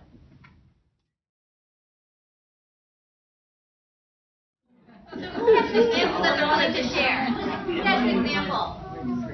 Who has an example of a challenge that they wrote down? Yes? Working on an old truck. Okay, great. Good. Did you resolve it? I did. That's a perfect example. Backwards kind of way, but yeah. Okay, good. Working on an old truck. What's another example somebody has? Yes? Saturday scheduling all my kids' things. There you go. There you go. What else? Here's another one. What's a teaching related one? I had to learn how to advise students with 0.5 GPAs. Wow! Alrighty then. There you go. Okay. All right. What else? Here's another one. Yep. Student plagiarism. Student plagiarism. Yep. Okay.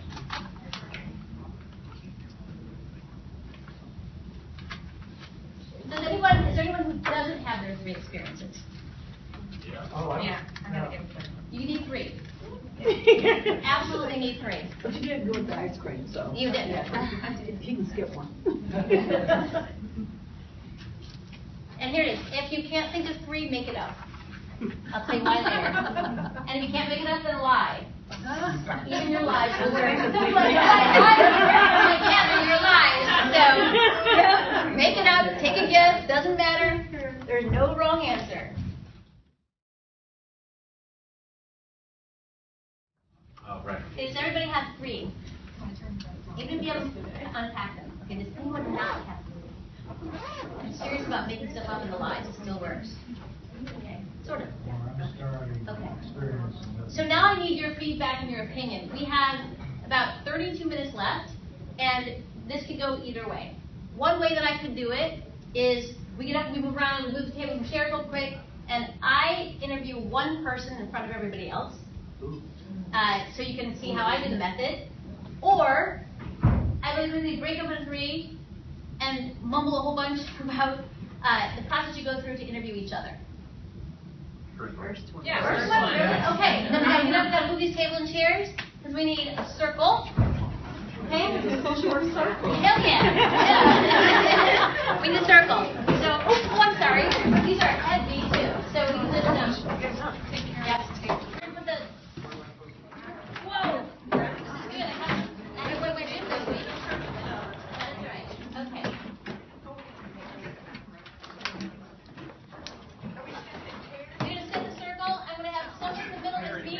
Usually the rule is that I grab the person who brought me. That we use unless you nominate somebody else and get away with it. But I suggest it's you. It's sort of my. I reduced my card, believe it or not, from my backpack. All right. Did I put my card in my I appreciate that moving your tables and chairs demands the embody. Heavy. Outside the circle? Yeah, circle is just for the chairs. And this is a rule. There are absolutely no observers, only participants. Everybody sits in the circle. I don't care what your role is. Let's find out. Everybody did.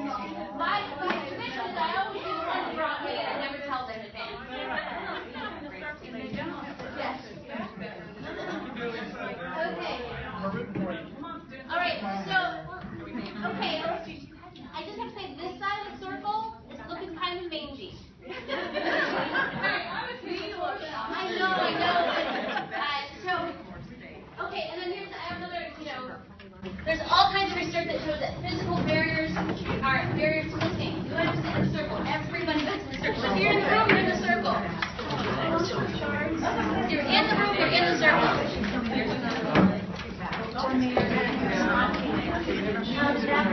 Okay. Okay, everybody should be able to see me. Should be able to see me and hear. Okay. All right. At least be able to see Mary, not me. So you might want to move over. All I need is Mary to see it. All right. It's a cute head. Okay. So, I want everyone to listen in two ways. We're going to, Mary's going to tell stories and experiences, and you're going to listen for patterns and themes. And we're going to unpack that when we're done. And we're also, the next question I'm going to ask you is like, what do you see me doing or not doing as an interviewer? Okay. All right. So we're looking for patterns and themes, what Mary says, and then what you do or did not do as an interviewer. Yeah, they're just like, yeah, so you can just, I know we're multi-attending here, right? But now here's the trick. If you really want to hear the patterns and themes, relax. I swear to God. You know what happens? When you relax, you open up the gating channel. And when you relax with the gating channels, your brain produces dopamine and tryptophan. And if you're really good at opening the gating channels, you produce 5-HT, which is a hallucinogen, and you can get stoned for free. And you can do all kinds of things. Now you've got to lean in, Mom. My biggest thing I've ever done is I got like 50 higher ed presidents stoned out of their minds a couple years ago, where none of them could turn the Blackberries on afterwards. They're like, "Whoa, that was great. Can we do it again?" No. Okay. Possible. So that's like if you're really listening, that's how relaxed you can get. Okay. So tell me about your first challenging experience. It was the registration for this workshop. Okay. Okay. Why did it make the list? It made the list because I was just trying to think of recent challenges that were challenges but weren't. Yeah. And that had some kind of a happy resolution. But Okay. I was listening to you about it didn't need to be a therapeutic situation.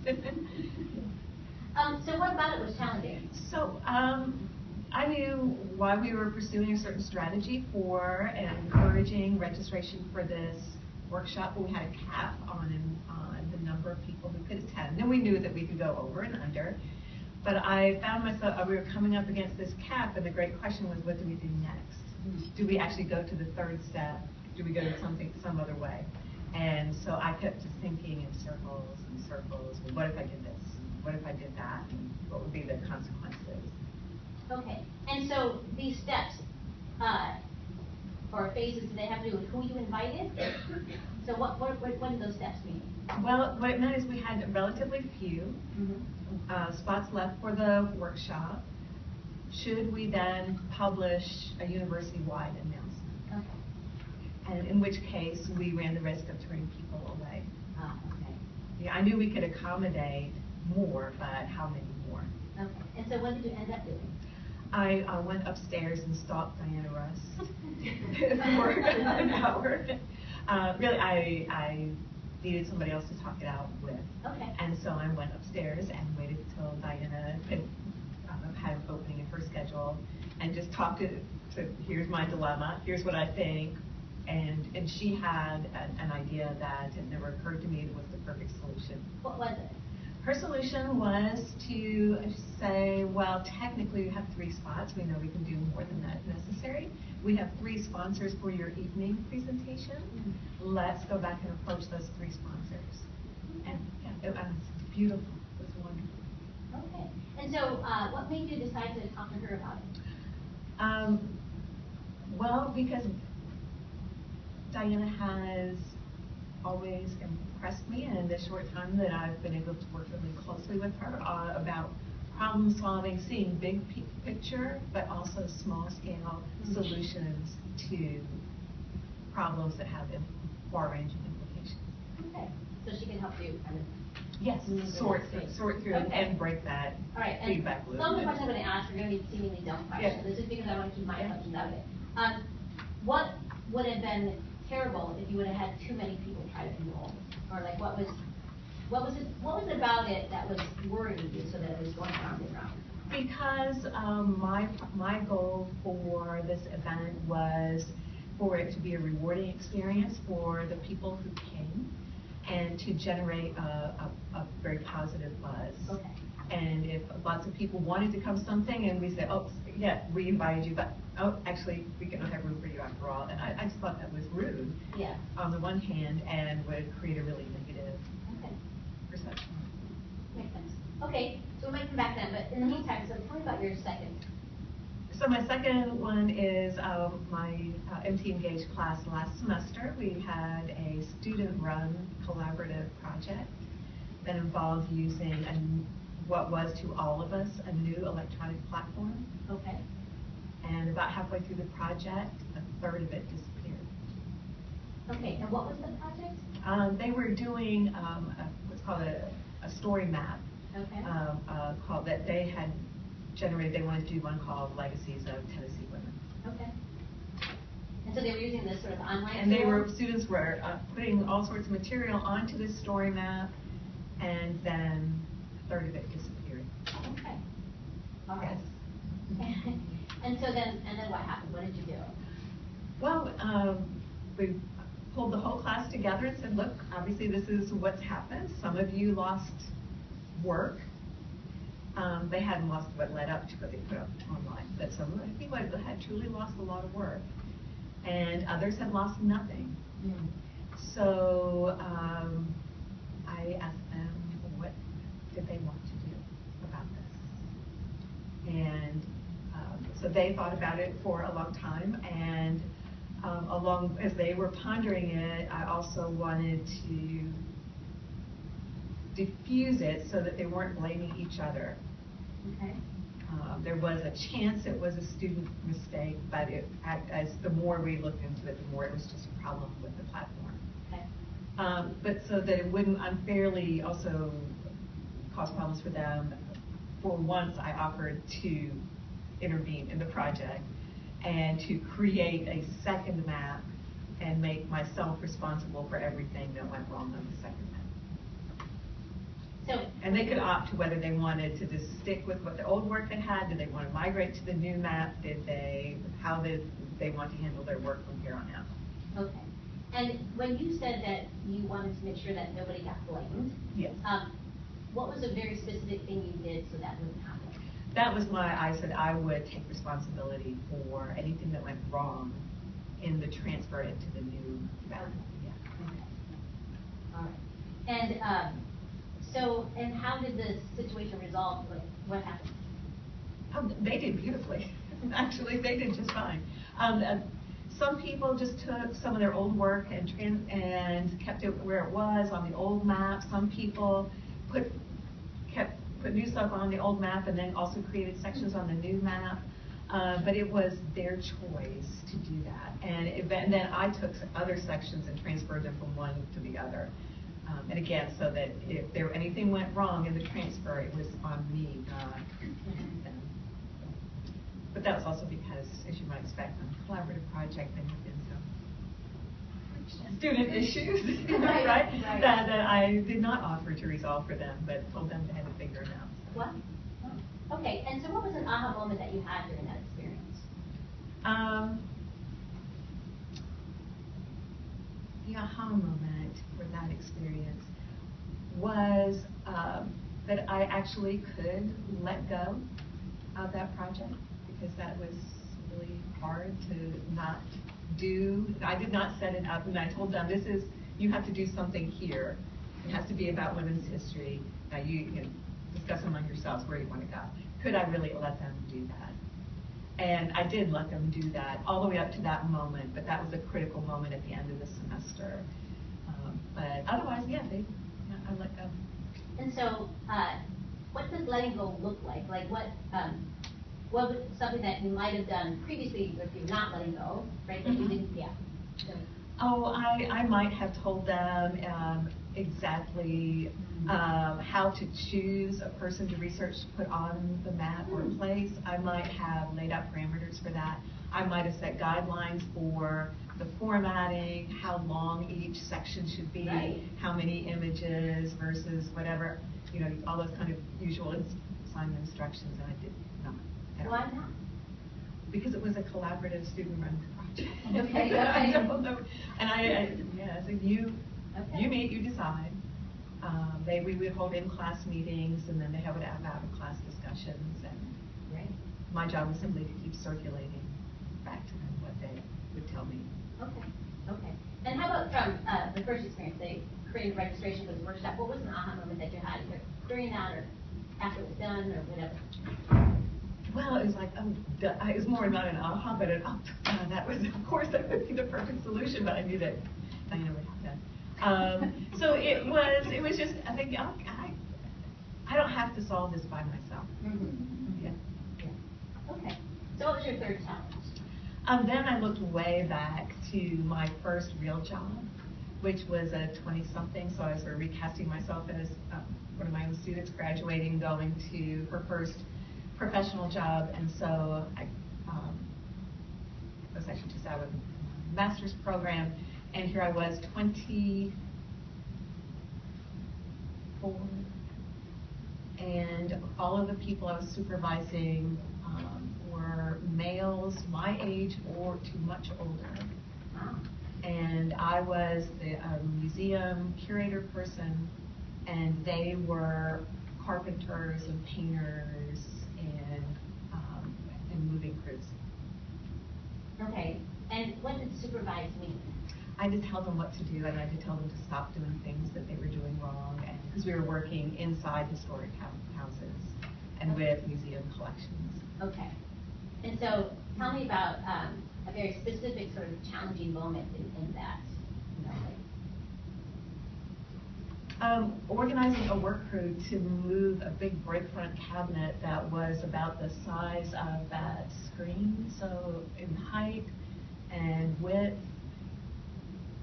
and it made of mahogany and glass, and trying to. Okay. And so what about it, I mean, again, this is where I can assume all kinds, I can start filling the picture, but what about it was challenging? What was those challenging We had to parts? figure out exactly how many people we needed to move that, Okay. who stands where, and how do we get it from the one place that it is to the next place that it needs to be on a truck. Okay. And so how did you facilitate that? Well, we had working with us, they're the two people that I worked most closely with.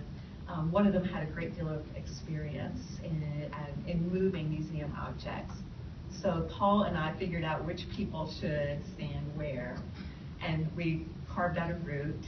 And then there was this one guy in the moving crew, Polly Parrott. His last name was Parrott. So Polly is the strongest man I've ever seen. And so this decision was that Polly picked up first, and then everybody else filled in right around him. Yeah. Okay.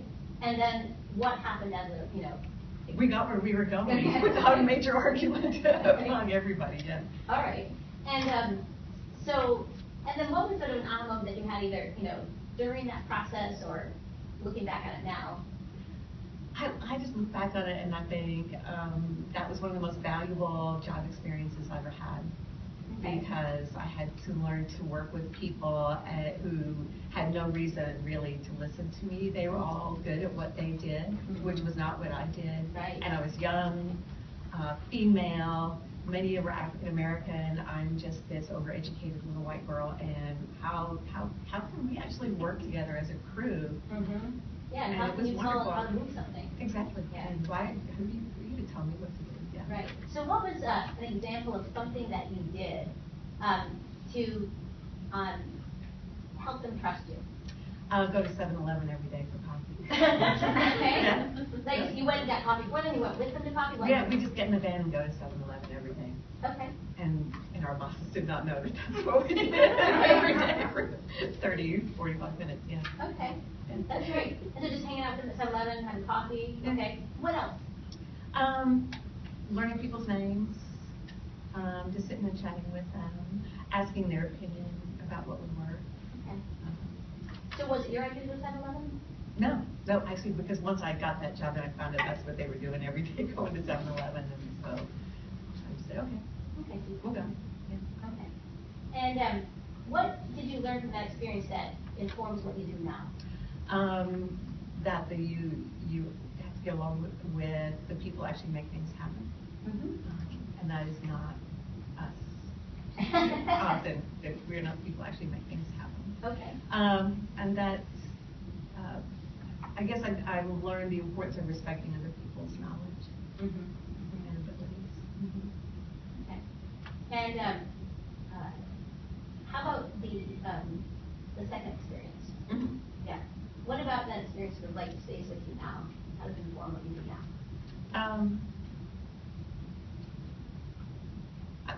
I think what stays with me is, well, in part, so that horrific moment when I opened up that map on my computer and only 60% of it was still there, and thinking about how to go to class about that. But I guess what stays with me also is the way the students wrote about it in their papers. They saw that as an interesting moment of what happened, and they had very different reactions to it. You know, some said, well, that just tells me technology, forget it, I'm not going to do that. And other people really said, well, but look, we overcame probably the worst challenge that we could have ever anticipated. So. Thanks. And what does that imply in terms of how does it inform the teaching as you go ahead? It's made me think about other projects, so that I'm doing a similar project in a survey class. That's last semester that was upper division students. I'm doing a similar project with survey students. I don't think I can throw everything on their shoulders. But instead, I can give them a little bit more guidance to set this up, but then they still have many more choices about what they want to do, the directions that they want to go. I think it's given me a lot to think about because of the way the students responded to that, about the value of that kind of a collaborative project. And even how, while I took some of the comments from students who saw it in a more negative light, I wish we had learned more history and not spent time on this map. That's okay, that's all right. That was my aha moment. It wasn't yours, and it's okay. Okay. Yeah. All right. Good. All right. So thank you. There's another question I'm going to ask, but because of time. Yeah. All right. So you're going to stay here, and all your friends are going to talk about it. So the first thing is, what did we learn about Mary from these experiences? What did we learn about sort of her capacity? She values the opinions of others. Yeah. Yes. She relies on. She depends on opinions of Diana Rust. She talked to the opinions, going to 7-Eleven, she talked to somebody, to go to 7-Eleven, talk to other people, and then what the other Students, should we do? The students, Yeah. sort of put it back on the students. Yeah. She has like a collaborative superpower that I certainly don't have. Yes. Yes. Yeah. I like to collaborate, at least I tell myself, but I don't have those instincts. Not like that. What else did you learn? I think she has a tendency to want to be in control of it all, but she recognizes her limitations.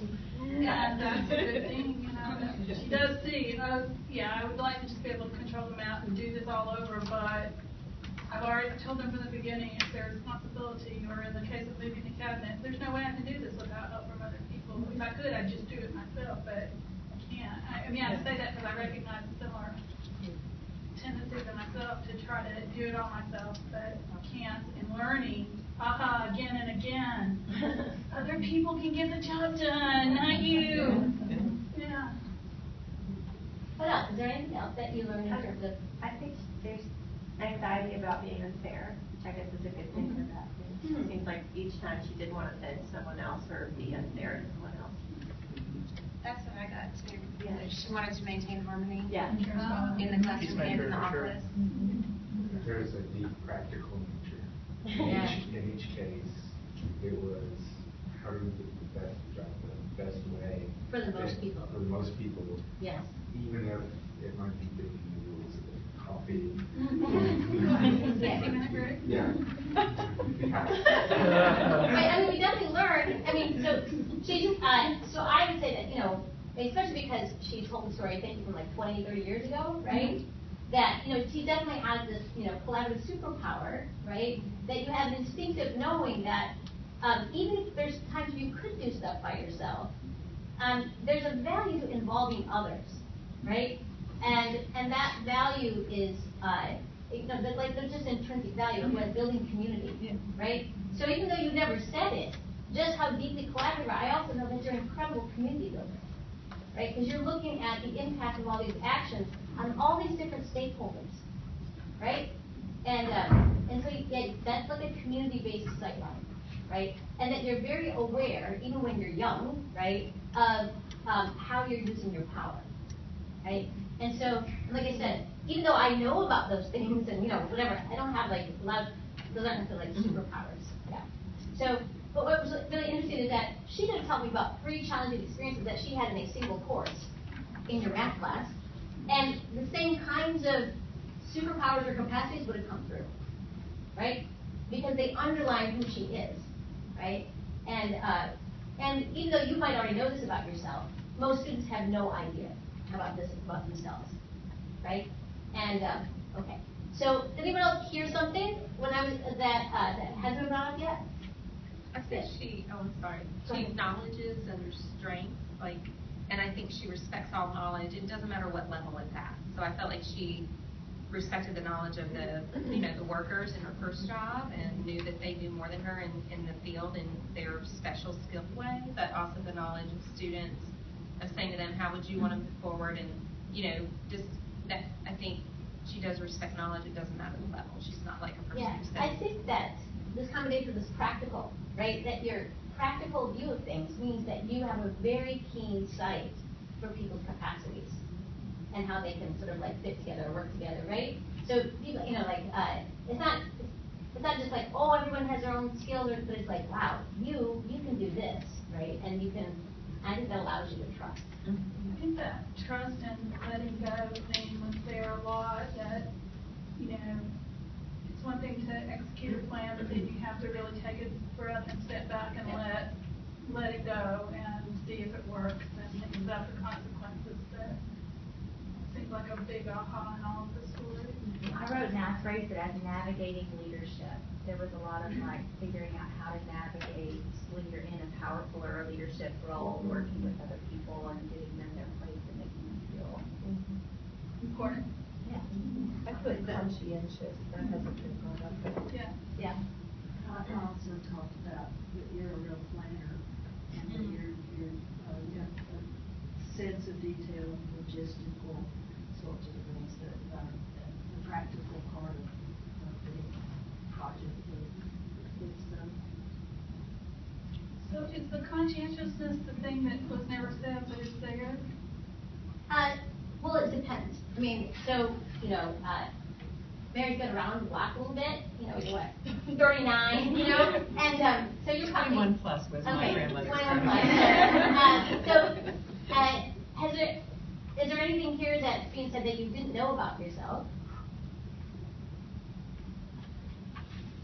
I think you guys are being too nice, but yeah.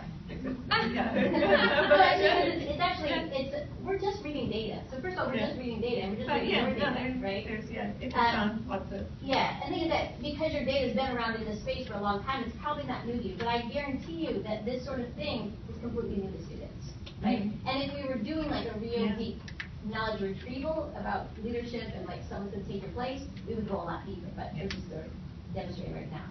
So. Okay, real quick, and then Ronnie said like 1 minute. So what did you notice that I was doing or not doing in asking her questions? yes, for details. To get more specific, yeah. Yes. But you didn't later. Yeah, there were no leading questions.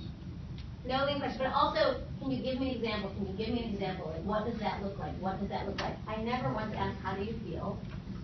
I don't care. And I mean that, right? Like, because what happens sometimes when people get caught up in their feelings, they'll get away from the experience and they'll get into an emotional story.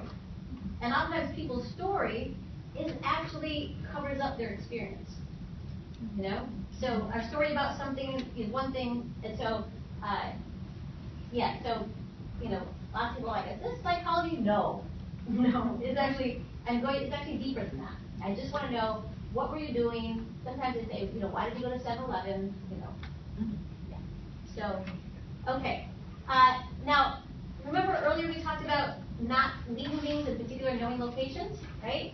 So what I want us to do before we leave, and I want you to write this piece of paper here, is I want you to write down an aha moment that you've had today, at least one or two of them, why you had it, and how you can take something that you've learned from today with you. And then I want you to leave it here, and I'm going to compile them and write them up so everybody can benefit from everyone else's learning. So literally take 2 minutes and do that. And then please don't leave yet. Did you get a? Can you repeat that? The Oh, yeah. The aha moment, sort of, you know, why you had, and then what way did you plan on using what you've learned here when you leave here? That's a transfer question.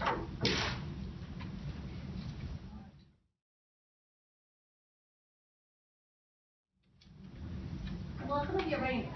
Does someone have one that they're willing to share? Yeah.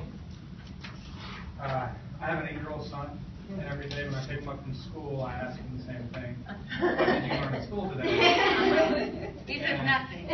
He says either I don't know or I can't really remember. Ah. So, and that's an everyday thing. Occasionally, he might say, I say, well, did you work on math or something like that? He'll say, well, yeah, we did a little bit of this. So it made me more, I guess, cognizant that ask different types of questions as opposed to just saying something blanket like that. Yeah, he's probably going to be very grateful. At first, you might be a little bit freaked out, so this is it. So getting into that embodied space. I often like puncturing an embodied membrane. Like sometimes I'll ask somebody about a question, like, oh, no, and I'm like, I got all day. You know what I mean? Or like, make it up, or you know. So, but ask them, you know, what caught your attention today, or what did you find challenging or frustrating today, or what was interesting to you? This is funny. When I started researching Melissa for this event, I was reading some of her stuff. So every day I asked Drew, she's 10, when did you feel what's my question? When did you feel smart at school? So every day she comes home with what made her feel smart that day. And she's gotten into a habit of pinpointing that moment that she felt like something clicked. It was like the best question. And I didn't make it up. Yeah. I might feel that out. I know. Yeah. But she consciously looks every day for that moment that made her feel smart because she knows she's going to tell me about it now. And see, that's exactly, you know, that they come to expect. So even asking students at first about their aha moments, the first couple times you ask them, they might just look at you like, right? And be a little bit whatever. But just keep asking. Because then then they learn to pay attention, right? I once had a guy say, I've never had an aha moment. And I'm like, dude, you're conscious breathing, taking an air. You have. So, you might call it something else, but. Well, I think I learned today the answer to a question. I shifted my whole approach to doing my final exam in my women's studies and protection course. And it's one of the questions is what is the two favorite activities or readings that we did this semester and why? And it took all the pressure off. I got to memorize all these names. Yes. And of course, it's supported with references to the text and all that. And I get the best responses. And then I also ask them your two least favorite, and then I ask them to rank a few things. And so it's not like right or wrong, and it elicits. They're learning. I haven't really thought about why that works and the others don't, but this really gives me some insight. Right. So the only thing you might want to ask it, like, what really were your favorites and why, and then how can you use that in your life outside of class? And that last one is the transfer. Yeah. Melissa, in the what did I see you do, and I'm sure I've already shared on other students to your core, I take it you were not destroying my profession. Why is that? I'm just asking, is that true? Oh, no. But you are. You're a horrible historian. And I observed you doing everything we would teach our students how to do oral history. Oh, really? Not asking. I mean, I'm a qualitative researcher, right? Which is You mean like asking them for details, asking them for... Exactly. Yeah. Follow-up questions, paying very close attention, never couching opinions in yes, no, always going over the deeper. And without reading. I just came from my fiction workshop before this, and I wrote, we do all of this naturally. I'm just thinking, I want to see if there's research on learning theory and creative writing pedagogy, because it's all eliciting. Right, because now these are the same kinds of prompts, like bad writing is the vague writing. Good writing gives you a clear mental picture. Every single day, they have to give me an image, Yeah, so. yeah, and so that's what I'm doing, and actually, so this is what we do. The embodied knowledge hides in plain sight all the time, and it hides in common words and phrases. So I could say, oh, Mary, she's a really great leader, and Rebecca gets there nod, and we think we're agreeing. But actually, are we agreeing? No, we're agreeing on a very surface way, because when I say the word leader, I have a particular introject. I have a particular set of assumptions about what that means, and so do you. And unless I say to her, or she says to me, okay, I think so too, but what is it about her that you think? What is it that she does? That takes us from the surface that most of us float on most of the time, down to the embodied. And it immediately activates a whole different level.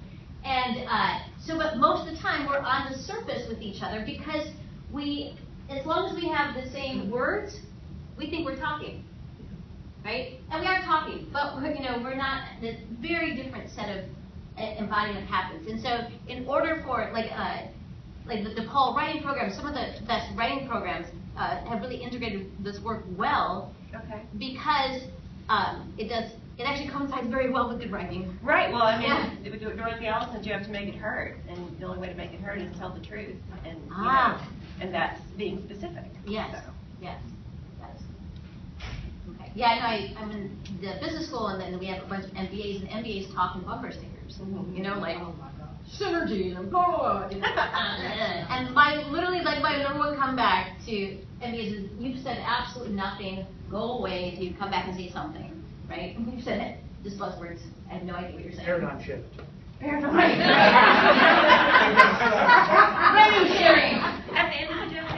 Yeah. I mean, part of that's being socialized with the discipline. You learn the buzzwords. But the problem is, we can do that. I can say integrative all day long, and we can sit here and nod because you all had a notion of what integrative is. But now that I've made it embodied, now you know at least what I was referring to. Yes. You raise your hand? So yeah, I have one of mine. It's kind of a tick that won't get off my brain on a problem that I see regularly. Good. So my thing is self-storytelling without emotion is the key for helping people learn how to learn. Right? That's the takeaway, right? Is like if you can take emotion out of storytelling and weave stories, find the threads, and that's kind of how I do stuff. The problem I find though is the students that I run into, and this is across all demographics, is that they've been rewarded for crap. Their experiences for how they got through academics has taught them really horrible lessons. And so when they tap into their experiences of like, how did you pass AP Calculus? Well, easy. I just failed the test 9 times, and when they give it to the 10th time, I already had all the answers. So that's how I do it. And so when they have a bad set of experiences to draw from, because this is the same sort of stuff I do to students, like talk to me, like tell me how you got to where you're at, and when I go, crap. The problem is your experiences that teed you up wrong. Well, so that's the thing, that I don't ask questions so there's a couple things about embodied questions. Not only are they specific, but they have to be narrow. So because students, I also work with a lot of recovering alcoholics and addicts, right? And they would all tell you that, they're the best group of folks for gaming any system, right? So that's why these prompts, if you notice something about these prompts, a challenge or frustration that you worked through, you've got the other side you felt good about. Yeah. Right? Exactly. Because actually, it's amazing. So first of all, if a student shows up and they're telling me stories they feel good about that where they just slid by, that's very rare actually. Because and actually to feel good about, they actually have to have some kind of self-worth or self-respect, right? And so that's why I don't say how did you get here. I talk, what are the experiences that you challenged, because then they're going to tell me something worthwhile, right? So the experiences of learning how to cheat through AP Calculus or whatever isn't really a worthwhile experience. They might have learned how to cheat through it, but that doesn't actually give them that sense of dignity. Right, and there's my problem is it's not viewed as cheating. Okay, or whatever. No, that's my point, though. No, Yeah. I agree with you. Yeah. Is they do find value They think because they made it out of the overcome- grade, that wasn't or they got true. an A. They And got it's an like, A, I feel but happy in not myself because I got an A, and it's like, but, right? Like, I get it from the attitude viewpoint 100%. Yeah. But- The closest distance between Right, two points is because always an that's A. Yeah. 100% agree on that one, right? It's the reward system of, I have been getting self-worth, you've been inflated with self-worth, with a system of how to solve those problems which doesn't match. The problem is it's happened so many times that there is a pattern to it. Yeah. Right, and that's what I see in students that I had the most struggle with is adversity. Adversity means just wait longer. Because something's going to happen to me that's going to get me through this adversity, but it's not me, it's somebody else. Yeah. That's the biggest problem that I see, that I face with students, is it's been reinforced that if I just wait long enough, it'll work out for me. Because it has. Okay. It's been rewarded. So the reflective what's the piece. question here? The question is how do you deal with experiences that have been set up to give people reward systems that they didn't earn? But that's only in academia. So if they, For the most part, yes. So first of all, I would, if the problem is that you see students not showing up in their highest and best, and they're not actually coming in with a value system that is worth holding, then there's a different set of exercises to start with. And that actually is, it starts with the purposefulness, and it gets at people's sort of highest and best self immediately. And just, it was my secret weapon of flipping Trump supporters before the election. Seriously, because they had like this weird double think going on where they think of themselves as one kind of person, but then they would vote this way that completely actually didn't reflect their own values. So I would just go in the back door and I would ask them all these questions, these generative questions that really honored their values, right? Their highest and best. And then I would say, I'm confused. How can that? And they're like, oh yeah, that doesn't really work, does it? Right? So that's a whole section that if you've ever read students or anybody else's philosophy statements, oftentimes they sound like horrible cliches. One of those reflection experiences you want to shoot yourself. Okay, I promise you, when my students write, they never sound like a cliche because they do a series of one of these generative exercises to get at what I call their purpose and motivating forces, their North Star. What we're doing today is this is the what. What are you learning? The purpose and North Star stuff, that's the why. How are you self-organized at your highest and best? It doesn't mean that you're always doing your highest and best, but what does it look like? And you know what? They don't know because no one's ever held the space for them to know, right? And so this actually helps them. This is why this was so successful with the Hispanic Student Success Initiative, and I'm working with the Black Male Initiative in Detroit, and having similar because it helps them. Nothing makes you more coherent than knowing, purposefulness. Sort of just, immediately awakens that self-organization.